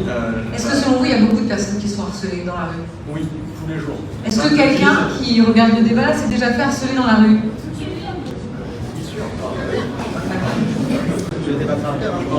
Oui, mais c'est bien d'interagir avec le public. C'est assez décidant de voir comme ça déjà, rien que de la salle, ça me paraît énorme. Mais au-delà de ça, au niveau de la sécurité, je pense que la sécurité s'est dégradée. On a des candidats aujourd'hui, des candidats de gauche, et écologistes et à la France Insoumise, qui stigmatisent en permanence la police en dénonçant des violences policières permanentes. Aujourd'hui, les violences... Prenez le micro, monsieur Pellegrini, parce qu'on n'entend pas. Je demande si monsieur Launay aujourd'hui les violences policières, puisqu'il y a apparemment... La violence, elle est du côté des criminels, du côté des délinquants. Qui dit le contraire? On voit une vidéo encore aujourd'hui de policiers à Rouen qui se sont fait lyncher dans une cité où ils ont arrêté quelqu'un qui avait encore du sang sur ses baskets parce qu'il venait de tabasser quelqu'un. Alors selon vous, comment on lutte contre ces violences policières? Une violence qui est inimaginable. Et Nicolas, qu'est-ce que tu penses des déclarations de Jean-Luc Mélenchon qui parle des policiers? Peut-être comme attends que Jean-Marie ait fini de sa réponse. Certains policiers, oui. Des factions. Oui. Une marche, une manifestation de policiers pour Jean-Luc Mélenchon, ce sont des factions. Non. Tu maintiens? Une manifestation ou des syndicats. Fais attention. Une manifestation où des syndicats de policiers ont annoncé que le problème de la sécurité aujourd'hui c'était la justice, oui, c'est des propos factuels. Et c'est ce qu'a dit Jean-Luc Mélenchon. Mais Nicolas, comment on lutte contre les violences policières? Par la Parce qu'eux aussi peuvent être victimes de l'insécurité. Évidemment, mais personne ne dit le contraire. Et aujourd'hui, je commence à en avoir assez qu'on me traite de complaisance potentielle avec la délinquance qui ferait du mal à la police. Moi, je suis désolé de dire que on peut très bien avoir une position qui consiste à dénoncer les violences policières parce qu'elles existent, tout en donnant les moyens nécessaires à la police pour lutter contre l'insécurité. Plus ou moins. Monsieur. Je permets de rajouter quelque chose également. Le premier ennemi de la police, c'est pas les criminels, c'est l'État. C'est l'État qui gère la police, c'est comme des pions. On se concentre jamais sur leurs problèmes, sur leurs sentiments, sur leur vie, et qui les envoie aller tabasser des gens. C'est ça le problème. C'est qu'aujourd'hui, on a un État qui utilise des policiers comme des pions pour frapper sa population. Il est là le problème. Alors évidemment qu'il y a une violence avec les criminels et qu'il faut la régler. Mais on ne la réglera pas avec plus de violence. On ne la réglera pas avec plus d'armes. On ne la réglera pas avec plus d'actions violentes dans les banlieues, dans les quartiers. C'est avec une meilleure gestion de l'État qu'on arrive à ça et avec un retour à la pacification de la société. D'accord. Monsieur Launay, pour finir sur la sécurité, après j'ai une dernière question. Sur l'utilisation de l'État de la police face aux gilets jaunes, je vous rejoins là-dessus. L'État utilise aujourd'hui beaucoup plus la police contre sa population que contre les banlieues et contre les trafics qui gangrènent. Aujourd'hui à Pisevin, dans cette cité qui est à côté, on a une chaise comme dans Bac Nord, on se retrouve comme à Marseille avec une chaise et des guetteurs qui font du trafic face à tout. Dès qu'on traverse cette cité, on le voit, c'est visible. Cet hiver, il faisait un petit feu pour se réchauffer, pour pouvoir passer des journées plus tranquilles. Vous êtes allé où? Je passe tous les jours. Donc vraiment, c'est devenu quelque chose de flagrant. Ça se déroule en face de nous. Et aujourd'hui, on vient vider la mer avec un coquillage pour essayer de réduire cette délinquance. Il faut expulser les délinquants étrangers qui sont surreprésentés dans les faits délinquants, dans les faits de harcèlement aussi. Il faut aller vers une politique de peine et rétablir la peine plancher et les appliquer, mettre les gens en prison pour les peines de moins de 2 ans, ce qui n'est pas fait aujourd'hui puisqu'on aménage toutes les peines. D'accord. Juste pour conclure ce débat, puisqu'après on aura une dernière partie où vous pourrez poser quelques questions sur la légalisation du cannabis. Rapidement, pour ou contre, et très rapidement, l'explication. Allez-y. Alors pour, parce que nous considérons justement que un des principaux problèmes aujourd'hui de la sécurité, c'est le trafic de drogue. Aujourd'hui, le cannabis est déjà plus ou moins autorisé, je parle du CBD en tout cas pour à l'usage récréatif. Rapidement. Simplement, on est pour la légalisation du cannabis parce qu'aujourd'hui, vous avez quasiment 30% des actions de la police qui sont orientées sur la répression du consommateur de cannabis. Si vous orientez ces missions de policiers sur d'autres questions, déjà sur d'autres choses, voilà, ça déjà c'est pour l'activité de la police. Simplement, j'insiste là-dessus, ça fait aussi une recette fiscale pour l'État qui est non négligeable. Voilà. Et ça permettrait d'enrayer le travail. Et on ne demandera pas s'il y a des consommateurs de cannabis dans la salle. Jean-Baptiste Jouve, j'imagine que vous n'êtes pas du tout d'accord avec votre voisin. J'ai une position différente, on avait une position de bon sens, c'est surtout une position qui est celle de la communauté médicale. Le cannabis, c'est une drogue. Je me permets de le rappeler, c'est quand même très important, c'est quand même la base. Et si, à mon sens, on se met à le légaliser. Là-bas aussi, c'est une drogue et c'est légal. Non, c'est pas le même type de drogue, je suis désolé de le rappeler. C'est une drogue forte, c'est une drogue puissante. Si on se met à légaliser, c'est du bon sens, si on se met à légaliser le cannabis, on va permettre aux gens, aux consommateurs, de s'acclimater, de s'habituer. On sait très bien, inéluctablement, qu'ils se tourneront vers des drogues plus fortes, comme la cocaïne. C'est un sujet de santé publique. Monsieur Valette, pour ou contre la légalisation du cannabis? Bon. Je vais vous expliquer très simplement ce que c'est la réalité du cannabis aujourd'hui. La réalité, c'est qu'il y a des policiers qui disent on n'en peut plus. On est obligé de contrôler les gens qui consomment du cannabis pour que le ministre de l'Intérieur aille un journal télévisé pour dire voici les chiffres. Aujourd'hui, la réalité du cannabis, c'est qu'il y a 50% des Françaises et des Français de moins de 17 ans, enfin de plus de 17 ans, entre 17 et 18 ans, entre 17 et 25 ans, qui ont déjà consommé du cannabis, On est le pays en Europe le plus consommateur de cannabis, il est toujours pas légalisé. Et le problème, c'est que si vous avez déjà consommé du cannabis, je suis désolé de vous dire, vous avez probablement consommé du cannabis de mauvaise qualité, avec une partie extrêmement néfaste. Aujourd'hui, légaliser le cannabis, c'est un enjeu de santé publique, c'est un enjeu de sécurité publique, ça permet d'orienter l'émission de la police et de faire de meilleure santé. La qualité, c'est important. Monsieur Launay, pour ou contre la légalisation du cannabis? Évidemment, aujourd'hui proposer d'échanger... Parlez plus fort et dans le micro. Je sais que vous êtes droit, mais sinon, voilà.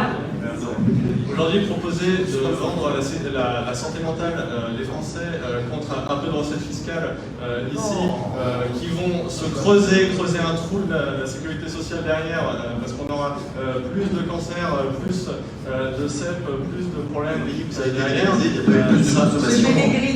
C'est pas un projet d'avenir pour la France et c'est pas un projet qui soit souhaitable. On rappelle finalement le bilan, c'est le bilan de la politique qui s'est déroulée depuis... réponse rapide. Depuis 30 ans, on ne fait rien contre cette consommation de cannabis, si bien qu'elle se fait dans les quartiers de manière complètement décomplexée et au vu de tous. Et si demain on légalise le cannabis, ça ne supprimera pas les trafics qui trouveront d'autres choses. Il y aura d'autres commerces à faire et c'est le trafic de ça. Merci monsieur. On peut tous les applaudir. On va demander à tous les porte-paroles de venir. Est-ce qu'il y a des questions dans la salle? Alors, il va falloir venir à côté de moi parce que vous avez vu que le micro, c'était pas extensif. Ou alors vous la posez très fort. Alors, j'ai une question à poser à l'ensemble des candidats. Attends, on va te passer un micro, c'est mieux parce que moi je suis un peu sourde. Tu verras 33 ans, tu auras les mêmes problèmes que moi. Alors j'ai une question à poser à l'ensemble des candidats, je me suis renseigné, peut-être mal renseigné, mais je voudrais savoir votre position vis-à-vis de l'indépendance de la Corse aujourd'hui, qui est une problématique que je pense très importante. Voilà. Une réponse rapide et concise, parce que vous êtes beaucoup. C'est un Corse qui pose la question. On s'en foutrait un peu. Hein. Pour que ça soit plus simple, après une question par candidat, pour pas qu'ils soient tous à répondre, sinon ça va être très très long. Donc là on les laisse tous répondre, parce que c'est important la Corse, ils font du bon saucisson. Alors on va commencer par de gauche à droite, Roland, très vite. De droite à gauche. Oui, bah moi j'étais en face. De droite à gauche. Non, Éric Zemmour n'est pas favorable à l'indépendance de la Corse, mais Éric Zemmour a un amour profond pour la Corse. La Corse, c'est l'île de Napoléon. En une phrase, voilà. Elle fait partie du territoire. Et de Pascal Paoli. Non, pour répondre franchement à la question, je ne suis pas du tout favorable à l'indépendance de la Corse. Je pense que la Corse, c'est une des régions les plus belles de France et surtout, les Corses, je pense qu'ils expriment encore plus fort ce que les métropolitains expriment, à savoir un besoin de sécurité, un besoin d'État fort et un besoin de dialogue. Donc je pense que les élus et l'État français sont assez constructifs pour pouvoir collaborer en France et continuer ensemble. Un dialogue pour l'indépendance. Monsieur Pellegrini. Alors effectivement, nous avons pris position il n'y a pas si longtemps, puisque les événements en Corse nous ont forcé à le faire. On est pour un statut plus autonomiste de la Corse sur le modèle peut-être de la Nouvelle-Calédonie. D'abord, on privilégie un dialogue avec... on ne peut pas contester le fait qu'aujourd'hui les Corses élisent des autorités qui sont indépendantistes ou du moins autonomistes. Et donc il faut évidemment un débat sur le statut de cette collectivité. La Corse a déjà un statut particulier, puisque la région et le conseil régional ont fonctionné. Je vais rien dire de très novateur par rapport à ce que dit Nicolas. Monsieur Rossini. Oui. Avancez-vous parce qu'on ne voit pas. Carrément, on ne voit pas. Vous m'entendez pas, maintenant on ne voit pas. Non, tout simplement, je ne vais rien dire de novateur dans ce que dit Nicolas. Actuellement, on est dans un contexte particulier en Corse. Il faut avant tout mettre du dialogue. Il faut mettre toutes les questions sur la table. Si effectivement, il faut peut-être revoir le statut actuel, s'il faut faire des avancées, il faudra en parler et les faire. Après, aujourd'hui, dire je suis pour ou je suis contre l'indépendance de la Corse, je pense que c'est absolument pas le sujet qu'attendent les Corses, ni les Français. Il y avait quand même 7000 personnes mobilisées à Bastia après la mort de Ivan Colonna. Quand on sait que Bastia, c'est à peu près la population d'Alès, il y a quand même une population qui est fortement mobilisée. Monsieur Imbert. Écoutez, de ne pas voir les mouvements sociaux, c'est une marque du macronisme aussi, donc je ne suis pas étonné de la réponse de Simon. Sur la Corse, alors nous, hommes socialistes, en fait, on est républicains pour l'indépendance nationale. On est cette famille politique qui a porté ça. Parce qu'on pense qu'on est plus fort ensemble, une force collective, on est toujours plus fort. La France est riche de ses Corses, de ses Bretons, de ses Occitans, de ses Cévenols comme moi, de ses Gardois. Par contre, c'est nous qui avons donné davantage d'autonomie à la Corse. On n'a pas de tabou avec ça, s'il faut en donner davantage, pourquoi pas, s'il y a une vraie demande des Corses. D'ailleurs, c'est nous, les socialistes, qui avons donné davantage d'autonomie à la Nouvelle-Calédonie. C'est nous qui avons mis en place le processus en 88. Donc on n'a pas de tabou là-dessus, vraiment, c'est quelque chose dont il faudra discuter dans les années qui viennent.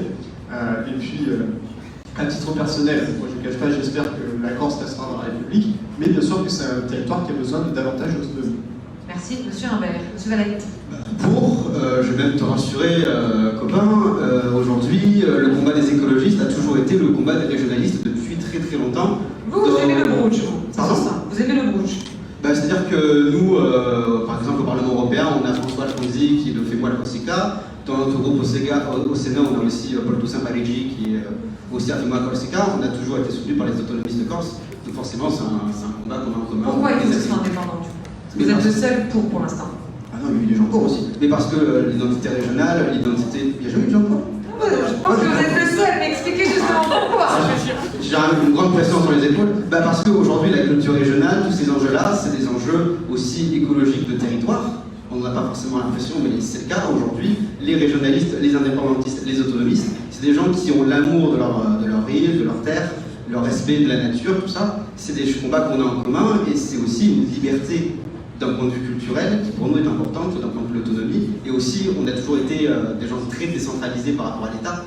Donc forcément, on a aussi cette volonté-là que les régions puissent être un peu plus indépendantes vis-à-vis de l'État et vis-à-vis de Paris. Merci monsieur Valette. Monsieur Launay, peut-être. On terminera avec vous, Carlos.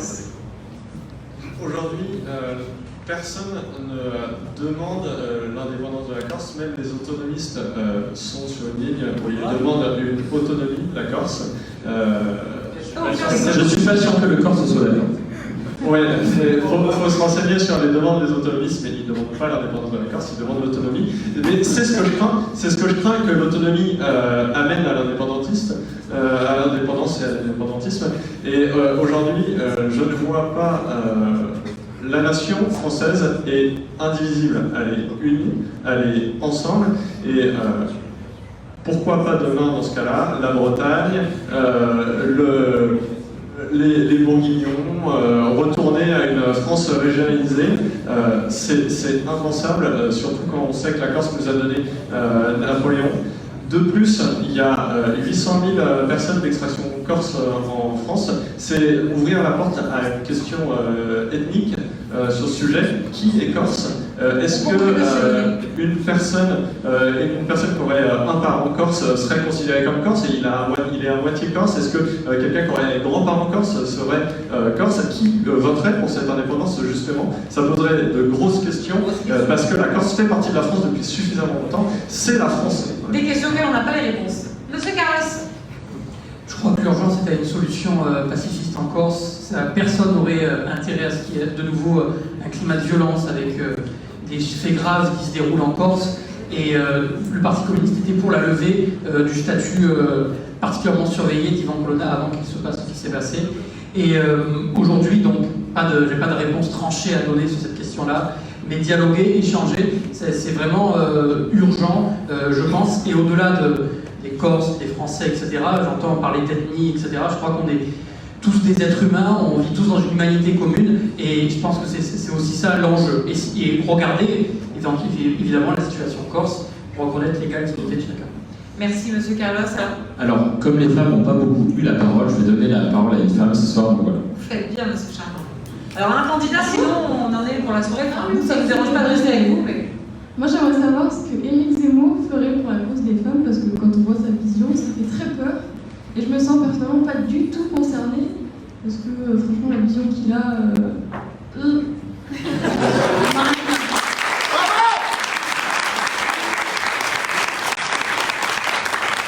Non, honnêtement, je m'attendais à cette question. Mais vous savez, Éric Zemmour, c'est le candidat qui protégera les femmes. À Paris, non, des agressions.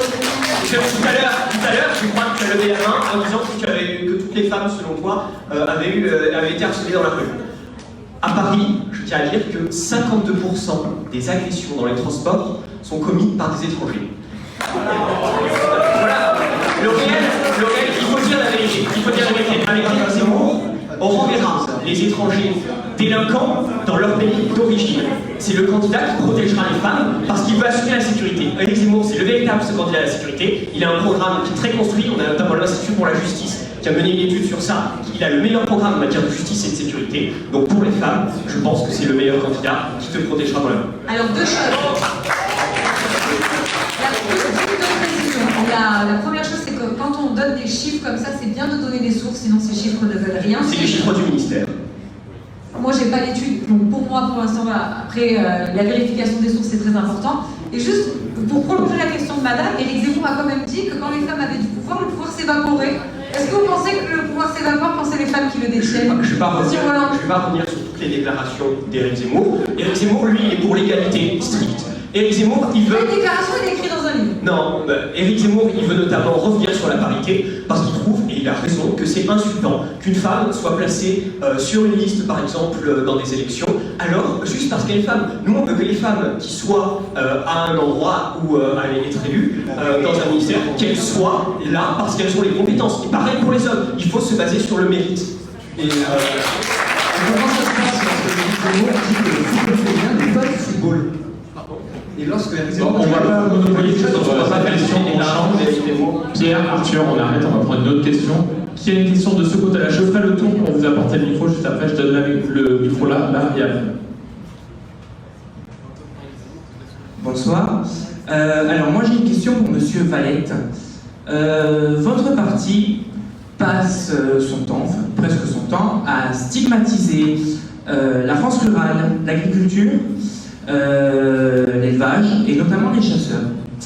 À travers ça, vous bafouez les traditions de la France rurale. Et j'aurais aimé savoir s'il vous arrive de temps en temps de sortir de vos grandes villes et de venir voir comment ça se passe.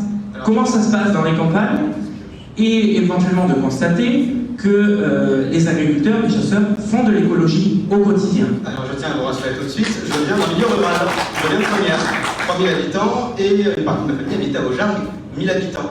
Ma grand-mère vit encore à Aujargues. Des fois, il arrive à ma grand-mère d'aller marcher, d'aller se promener dans la rue, dans la campagne. Je dois vous avouer qu'en période de chasse, quand elle va marcher, j'ai un peu peur pour elle. Et sa fille, ma mère également. Donc, moi, le problème, c'est pas... Je pense pas qu'on se mette les chasseurs, je pense juste qu'aujourd'hui, il y a une réalité. C'est que depuis les années 90, il y a plus de gens qui sont morts à cause des accidents de chasse que des gens qui sont morts à cause du terrorisme. C'est une réalité. Donc, c'est pas stigmatisant de dire ça. C'est un vrai problème. Pardon? Non, je n'ai pas dit ça. J'ai dit qu'il y a plus de morts de la chasse que de morts du terrorisme. J'ai pas dit que les chasseurs sont pires que les terroristes. Juste une question, est-ce que pour vous les chasseurs sont écologiques ou pas? Bah non.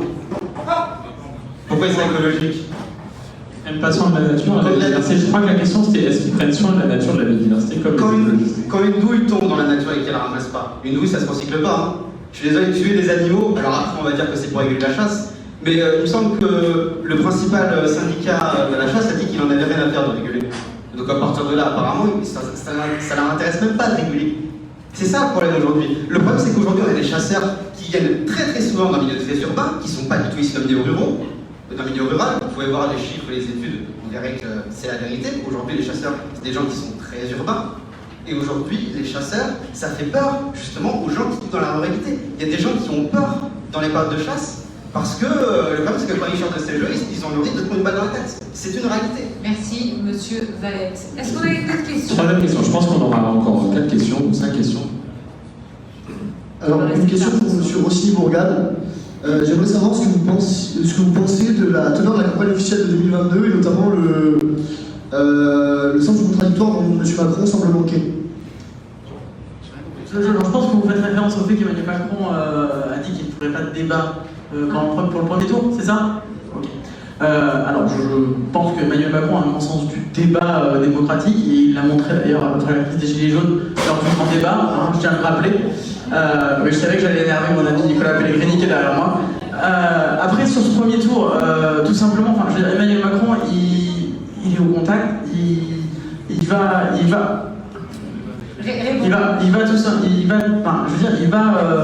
au contact des gens. Et là, au-delà, c'est faire ce procès d'intention à Emmanuel Macron de dire il refuse le débat démocratique pour n'allant pas faire de débat au premier tour. Mais il faut arrêter. Est-ce que vous avez vu un président sortant depuis 1958 faire un débat de premier tour? Alors on va me dire oui, j'entends déjà la référence de Basile à côté, me dire, il n'a pas fini sa phrase, mais la référence ça va être oui, mais vous avez promis un nouveau monde. Mais à un moment, je suis désolé, mais moi je pense qu'aujourd'hui, il est compliqué, je ne dis pas qu'il est impossible, loin de là, que le président sortant, Emmanuel Macron, ou qui que ce soit, si très réélu, parce que je suis désolé, vas-y, Emmanuel Macron ou qui que ce soit règle soit sur des problématiques de guerre le matin, de problématiques de la crise sanitaire le midi, et soit sur des débats le soir. C'est tout. Bon, il n'y a pas le temps et nous n'avons pas le temps non plus, donc s'il vous plaît, les candidats, faites des réponses plus synthétiques pour les prochaines questions. Et on peut en parler à la sortie pour qu'on Donc je pose, il y a une nouvelle question, donc je laisse vous Donc moi c'est plus une remarque qui va venir sur une question à Monsieur Jean-Marie, si je ne me trompe pas, voilà. Donc en fait j'aimerais savoir comment vous pensez que nous les jeunes, on va vouloir voter pour votre parti, alors que vous parlez d'unification de la France, tout à l'heure vous avez fait référence à ça, alors qu'au final après, quand vous portez des propos sur certains quartiers, sur certaines populations et autres, vous faites clairement pas de l'unification en fait. Moi je ne comprends pas comment vous voulez qu'on vote pour vous, alors que vous êtes en train de diviser la France devant tout le monde. Et c'est humiliant et frustrant. Monsieur le ministre.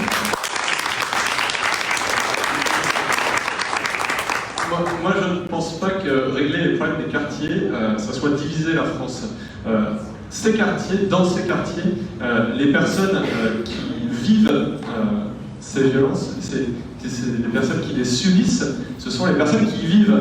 Et donc c'est bien pour les personnes qui vivent dans ces quartiers que nous voulons régler le problème de sécurité dans ces quartiers. Aller à chemin bas, demander aux gens ce qu'ils pensent quand on tire à côté de chez eux le soir, demander à ces gens qu'est-ce que ça fait d'avoir un gamin qui meurt en bas de chez soi comme c'est arrivé l'année dernière. Donc aujourd'hui, ces quartiers, c'est bien pour les unir à la France et c'est bien pour les aider que nous voulons y régler les problèmes.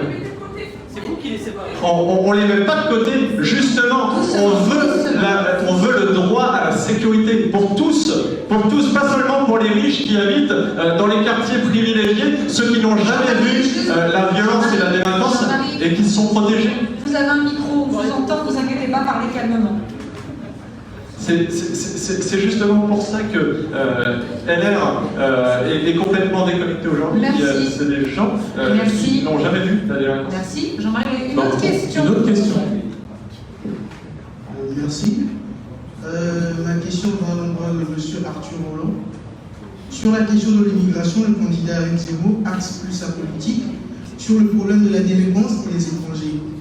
Sur la délinquance, que propose votre candidat, si je peux me le permettre, qui s'appelle le petit Napoléon? Vous parlez de la sécurité. Les propos disproportionnés de votre candidat à l'endroit des personnes plus foncées que lui, ou arabes comme lui, n'est pas implicitement une incitation à la violence. Donnez une seule raison, je dis une seule raison, de voter pour Éric Zemmour en dépit de son mépris à l'endroit des étrangers. Non. Éric Zemmour, il n'a aucun mépris à l'égard des étrangers. Éric Zemmour, il n'aime pas, et il a raison, les étrangers qui se comportent mal. Il y a des étrangers, je crois qu'il y a 20 000 étrangers délinquants dans les prisons françaises. Ces gens-là, il faut qu'ils soient renvoyés dans leur pays d'accueil. On n'a pas à offrir des contribuables, les héberger dans nos prisons. Une autre question? C'est bon? Alors, c'est une question pour Monsieur Jean-Baptiste Jouve, c'est ça?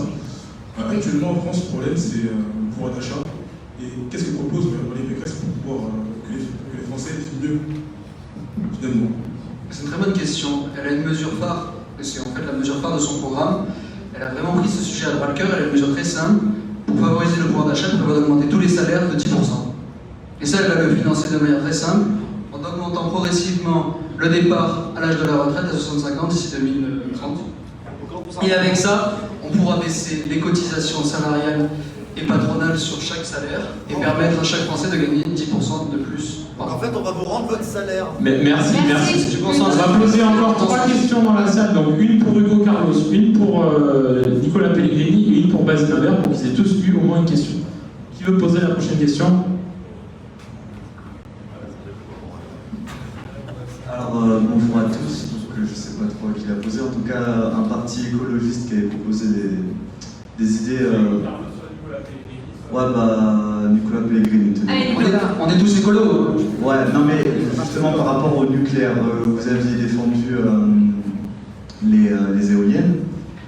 Enfin oui, mais au début, je voulais pour M. Valette du coup, j'espère que vous allez répondre un peu pour vous tous, pour vous présenter à peu près les mêmes idées. On parle de le nucléaire c'est mal, mais les autres énergies elles sont intermittentes. Du coup, j'aimerais comprendre comment vraiment pallier à ça. Comment avoir une énergie limitée. Et aussi, je voulais parler des dictatures, on parlait du Kazakhstan tout à l'heure, mais acheter ces pales d'éoliennes en Chine, ça reste une dictature comme une autre. Merci. C'est une très bonne remarque. Nicolas, où est-ce que tu vas acheter tes pales d'éoliennes?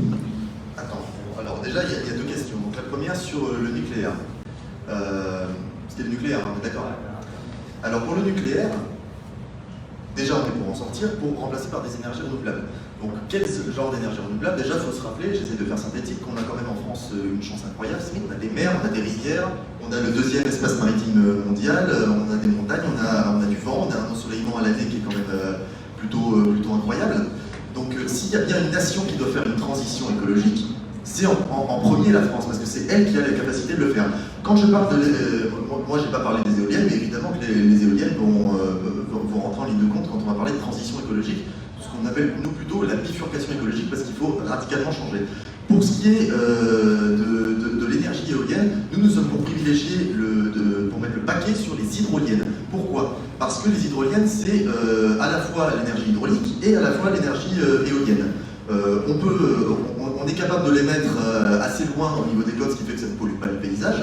Et les calculs qui ont été faits par certains ingénieurs des écoles que nous avons contactés pour justement élaborer le programme avec nous, considèrent qu'il faut 13 hydroliennes pour un réacteur nucléaire. Donc en fait c'est largement faisable. Ça va permettre de faire travailler aussi tout le savoir-faire français qu'on a en notre possession, et aussi de nous rendre souverains. Parce que le problème du nucléaire en particulier, c'est que l'uranium, ça ne pousse pas en Franche-Comté malheureusement. Donc en fait quand on parle de souveraineté énergétique, malheureusement avec le nucléaire, au-delà de la question de la sécurité, c'est qu'il va falloir massivement investir sur la transition. Vous parliez des dictatures ensuite. Court et synthétique. Court et synthétique. Les dictatures, le souci c'est que je trouve assez étonnant ce double discours où d'un côté on vient reprocher d'acheter du matériel ou des équipements chez des dictatures, alors que derrière on achète du pétrole à des pétromonarchies qui arrivent encore dernier au classement par exemple de la liberté de la presse et qui décapitent certains de leurs journalistes. Aujourd'hui il y a une hypocrisie de la part de notre...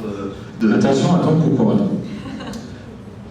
J'ai toujours la tête sur les épaules. Ah oui, non mais... On termine, monsieur Pellegrini. Voilà, le problème c'est qu'on est capable de produire sur place, on a le savoir-faire pour ça. On a le savoir-faire pour ça, on a l'économie nécessaire pour ça, et on a les ingénieurs qui peuvent le faire.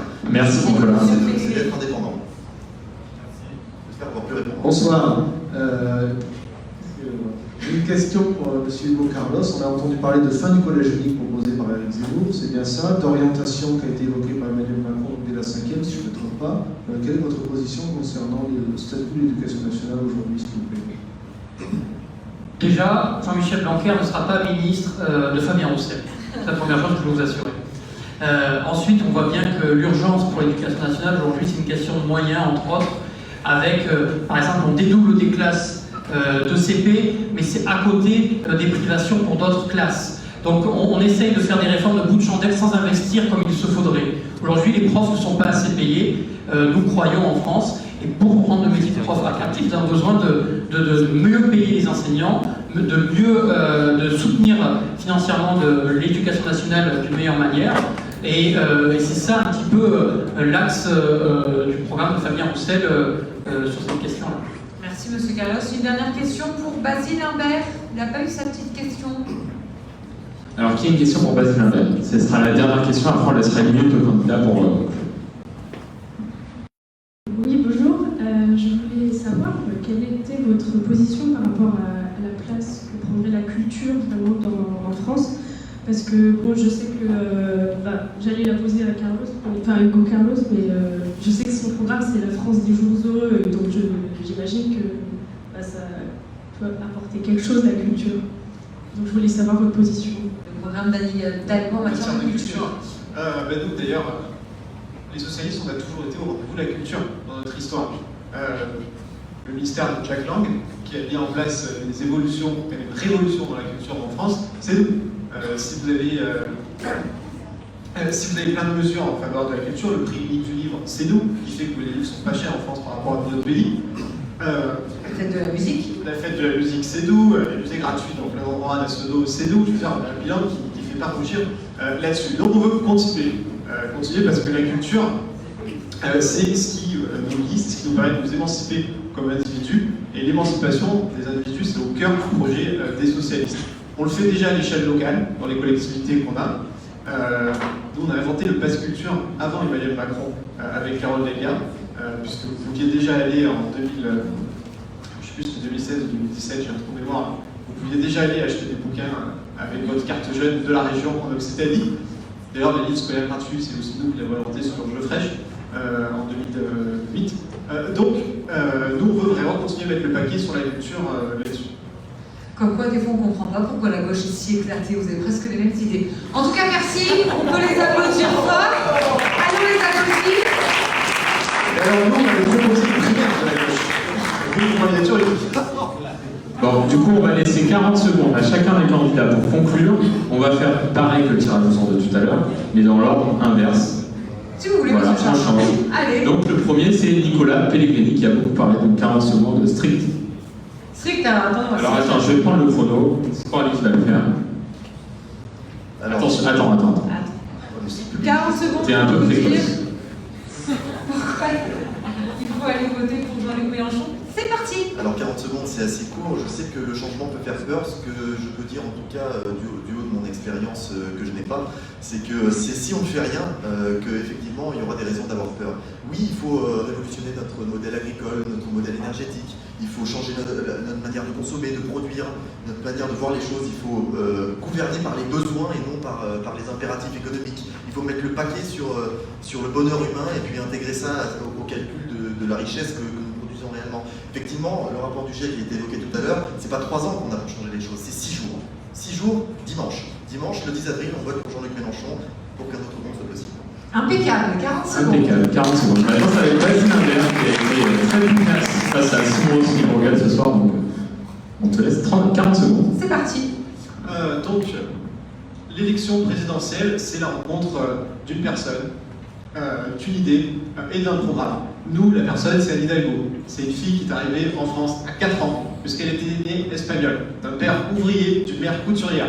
Elle a fini maire de Paris, vous imaginez la niaque qu'elle a, et elle peut continuer à avoir cette niaque pour notre pays. Une idée, c'est le socialisme, qui vous permet aujourd'hui d'avoir du temps libéré, puisqu'on a réduit le temps de travail, qui vous permet d'avoir des politiques publiques en faveur de la jeunesse, des services publics, etc. C'est nous qui l'avons porté. Et puis notre programme, très axé pour répondre aux 2 défis de notre époque, le défi social, le fait qu'on vise de moins en moins bien en France, il faut arrêter avec ça. Merci et le beaucoup, défi monsieur écologique Imbert. climatique. Merci à vous, bonne soirée.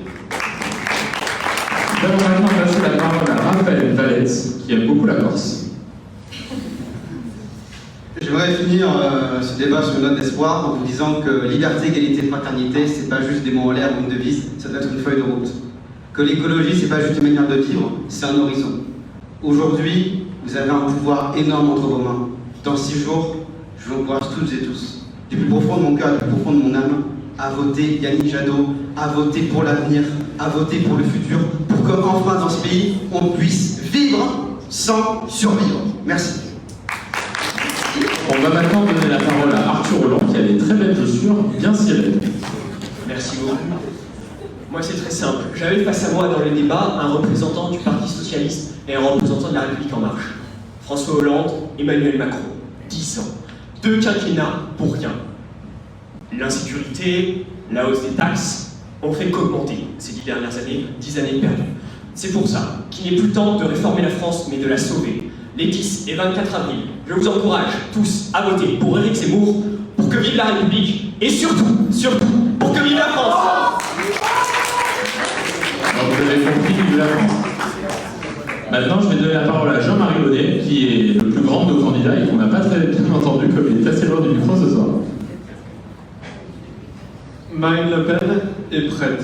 Elle est donnée dans le dernier sondage Kantar à 49% face à Emmanuel Macron. Marine Le Pen peut demain gouverner. Et aujourd'hui, il faut appeler tous ceux qui veulent sortir Emmanuel Macron. Emmanuel Macron, on ne peut pas le garder 5 ans de plus, 5 ans encore avec l'insécurité, 5 ans encore avec la précarité, 5 ans encore avec le chômage. Il faut sortir de ce cycle.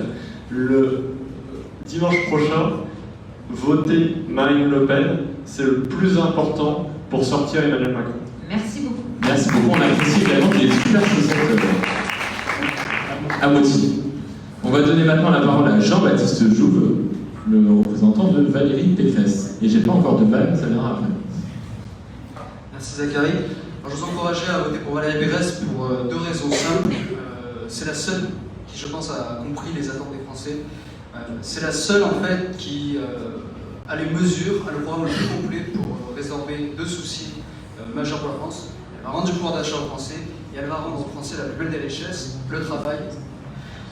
Et c'est la seule et c'est son programme qui permettra de retrouver le plein emploi, et j'insiste là-dessus, en réconciliant les Français, unis autour d'un même thème, la fierté française retrouvée. Merci beaucoup Jean-Baptiste. Et on peut aussi dire que c'est la seule qui arrive à faire voter les chiens. Donc il faut voter pour elle. Peut-être que Raphaël sera C'est d'accord. aussi l'une des seules femmes qui est candidate à l'élection présidentielle. Exactement. Le prochain c'est Hugo Carlos. La blague. Je vais la trouver. Le futur enseignant, non? C'est ça? Non. Ok. Alors, je suis communiste, comme Fabien Roussel est communiste. Qu'est-ce que ça veut dire être communiste aujourd'hui au XXIe siècle? Ça veut dire qu'on croit au commun, au bien commun. Ça veut dire qu'on croit à la lutte antifasciste, alors que les candidats d'extrême droite ont pourri la campagne pour l'élection présidentielle. C'est-à-dire qu'on croit également à l'égale dignité de chacun, quelle que soit sa nationalité, quel que soit son lieu de résidence, quelle que soit son origine. C'est-à-dire qu'on croit à des luttes sociales, parce qu'on n'est pas présent que pendant les élections. On a été présent avant dans les luttes contre la loi de travail, dans les luttes contre la réforme des retraites, et on sera présent demain, quoi qu'il arrive, à vos côtés, avec nos élus, avec les militants communistes. C'est un peu ça, être communiste, et c'est aussi ce que vous y voyez avec le programme des jours. Ah, j'ai trouvé. Hugo est communiste, il a même réussi à partager son micro avec Simon Rossini-Bourgade, le représentant d'Emmanuel Macron. C'est beau quand même. Donc le dernier à parler, c'est... Ah non, avant-dernier. J'ai mal fait l'ordre en fait. Hein. Il manque Simon. Il manque Simon Rossini-Bourgade. Bon, en fait, j'ai pas fait l'ordre, j'ai fait au hasard dans ma tête. C'était un tirage au sort. C'était ton tirage au sort. Exactement. Je peux bien conclure si je Toi, je crois qu'on sort assez. Alors simplement, je pense que... Si, la blague, c'est... Oui, vas-y. Ah. Je crois que quelqu'un qui s'est reconnu. Une autre personne, tout ça. Donc tout simplement, ce soir, on aurait pu évoquer énormément de sujets, et il y en a encore des dizaines à évoquer et qui seront hyper importants pour vous. Simplement, Emmanuel Macron, depuis 2017, il a une méthode, c'est libérer les énergies, réformer le pays, réformer l'Europe et rendre la France plus attractive, protéger, parce que c'est aussi extrêmement important, et protéger chacun, c'est pas que la sécurité, c'est protéger socialement chaque individu. Et après, c'est rassembler, c'est faire les choses tous ensemble. Je l'ai dit ce soir à un moment à Basile, c'est faire les choses vraiment... Quand on travaille ensemble, on peut aller très loin. Et c'est tout le sens du en même temps, de faire avec vous, c'est le sens de ce programme et le slogan de cette campagne. Voilà. Alors, il manque 2 mots de la fin. Coralie, tu as 40 secondes pour conclure. Non, merci déjà aux débatteurs, on peut les applaudir parce que c'est pas forcément évident. Et puis vous pouvez vous aussi vous applaudir parce que vous avez posé une bonne question, et puis c'est bien que des jeunes se mobilisent. Vous portez attention parce que ce qui se passe dans notre pays, et n'oubliez pas d'aller voter. Vous avez compris l'horaire dimanche à 8h. Faut pas faire la grasse-mat dimanche, hein. Ou alors il faut quand même aller voter la journée. Pierre, 40 secondes pour conclure. Déjà, très fier d'avoir partagé ce projet avec tout le monde. J'espère que ça a été instructif pour beaucoup d'entre vous. En tout cas, pour moi, ça l'a été. Merci à Coralie pour le travail effectué ensemble, parce que c'est ça qui a été instructif. Merci à vous d'avoir participé. C'était un plaisir de discuter avec vous tous. Merci à Zach de m'avoir proposé ce projet. J'espère que ce genre d'événement aura lieu à nouveau sur l'université, parce que, comme on le disait avec Zach, oui, la politique, c'est pas qu'une affaire de vieux, pardon, c'est aussi une affaire de jeunes. Lapsus. Et je pense que les enjeux démocratiques doivent nous toucher tous, et c'est très important pour, quelle que soit notre situation, s'y intéresser pour exercer notre opinion. Merci beaucoup. J'ai juste une chose à vous dire, c'est déjà remercier les personnes qui sont présentes tout là-haut qui nous ont permis de faire ça ce soir. Donc voilà, vous pouvez les applaudir bien fort, parce que sinon ça n'aurait pas été possible sans vous. Je voudrais tous vous remercier et vous dire une chose. Dimanche, ne laissez pas les vieux décider quel sera votre avenir. Investissez-vous, pas dans le combat politique, parce que le combat politique en fait nuit beaucoup à l'avenir de notre pays. Engagez-vous pour construire le projet que vous voulez avoir pour notre pays, l'avenir que vous voulez avoir. Donc voilà, engagez-vous. Et surtout les femmes, prenez leur place. La prochaine fois, on va voir 8 femmes ici, on ne va pas voir que des hommes. Donc voilà. Non mais, on le dit tous. Et voilà. Femme la fin prochaine, car moi je ne vais plus être président des Jeunes Socialistes du Gard. L'année prochaine, j'arrête et ce sera une femme. Voilà, donc il va laisser sa place à une femme, donc n'hésitez pas à vous engager pour construire des projets, c'est important. Et allez voter dimanche et laissez pas les vieux décider de l'avenir de notre pays. Donc voilà. Merci beaucoup à tous. Vous pouvez vous applaudir, vous pouvez applaudir les débatteurs. Passez une excellente soirée.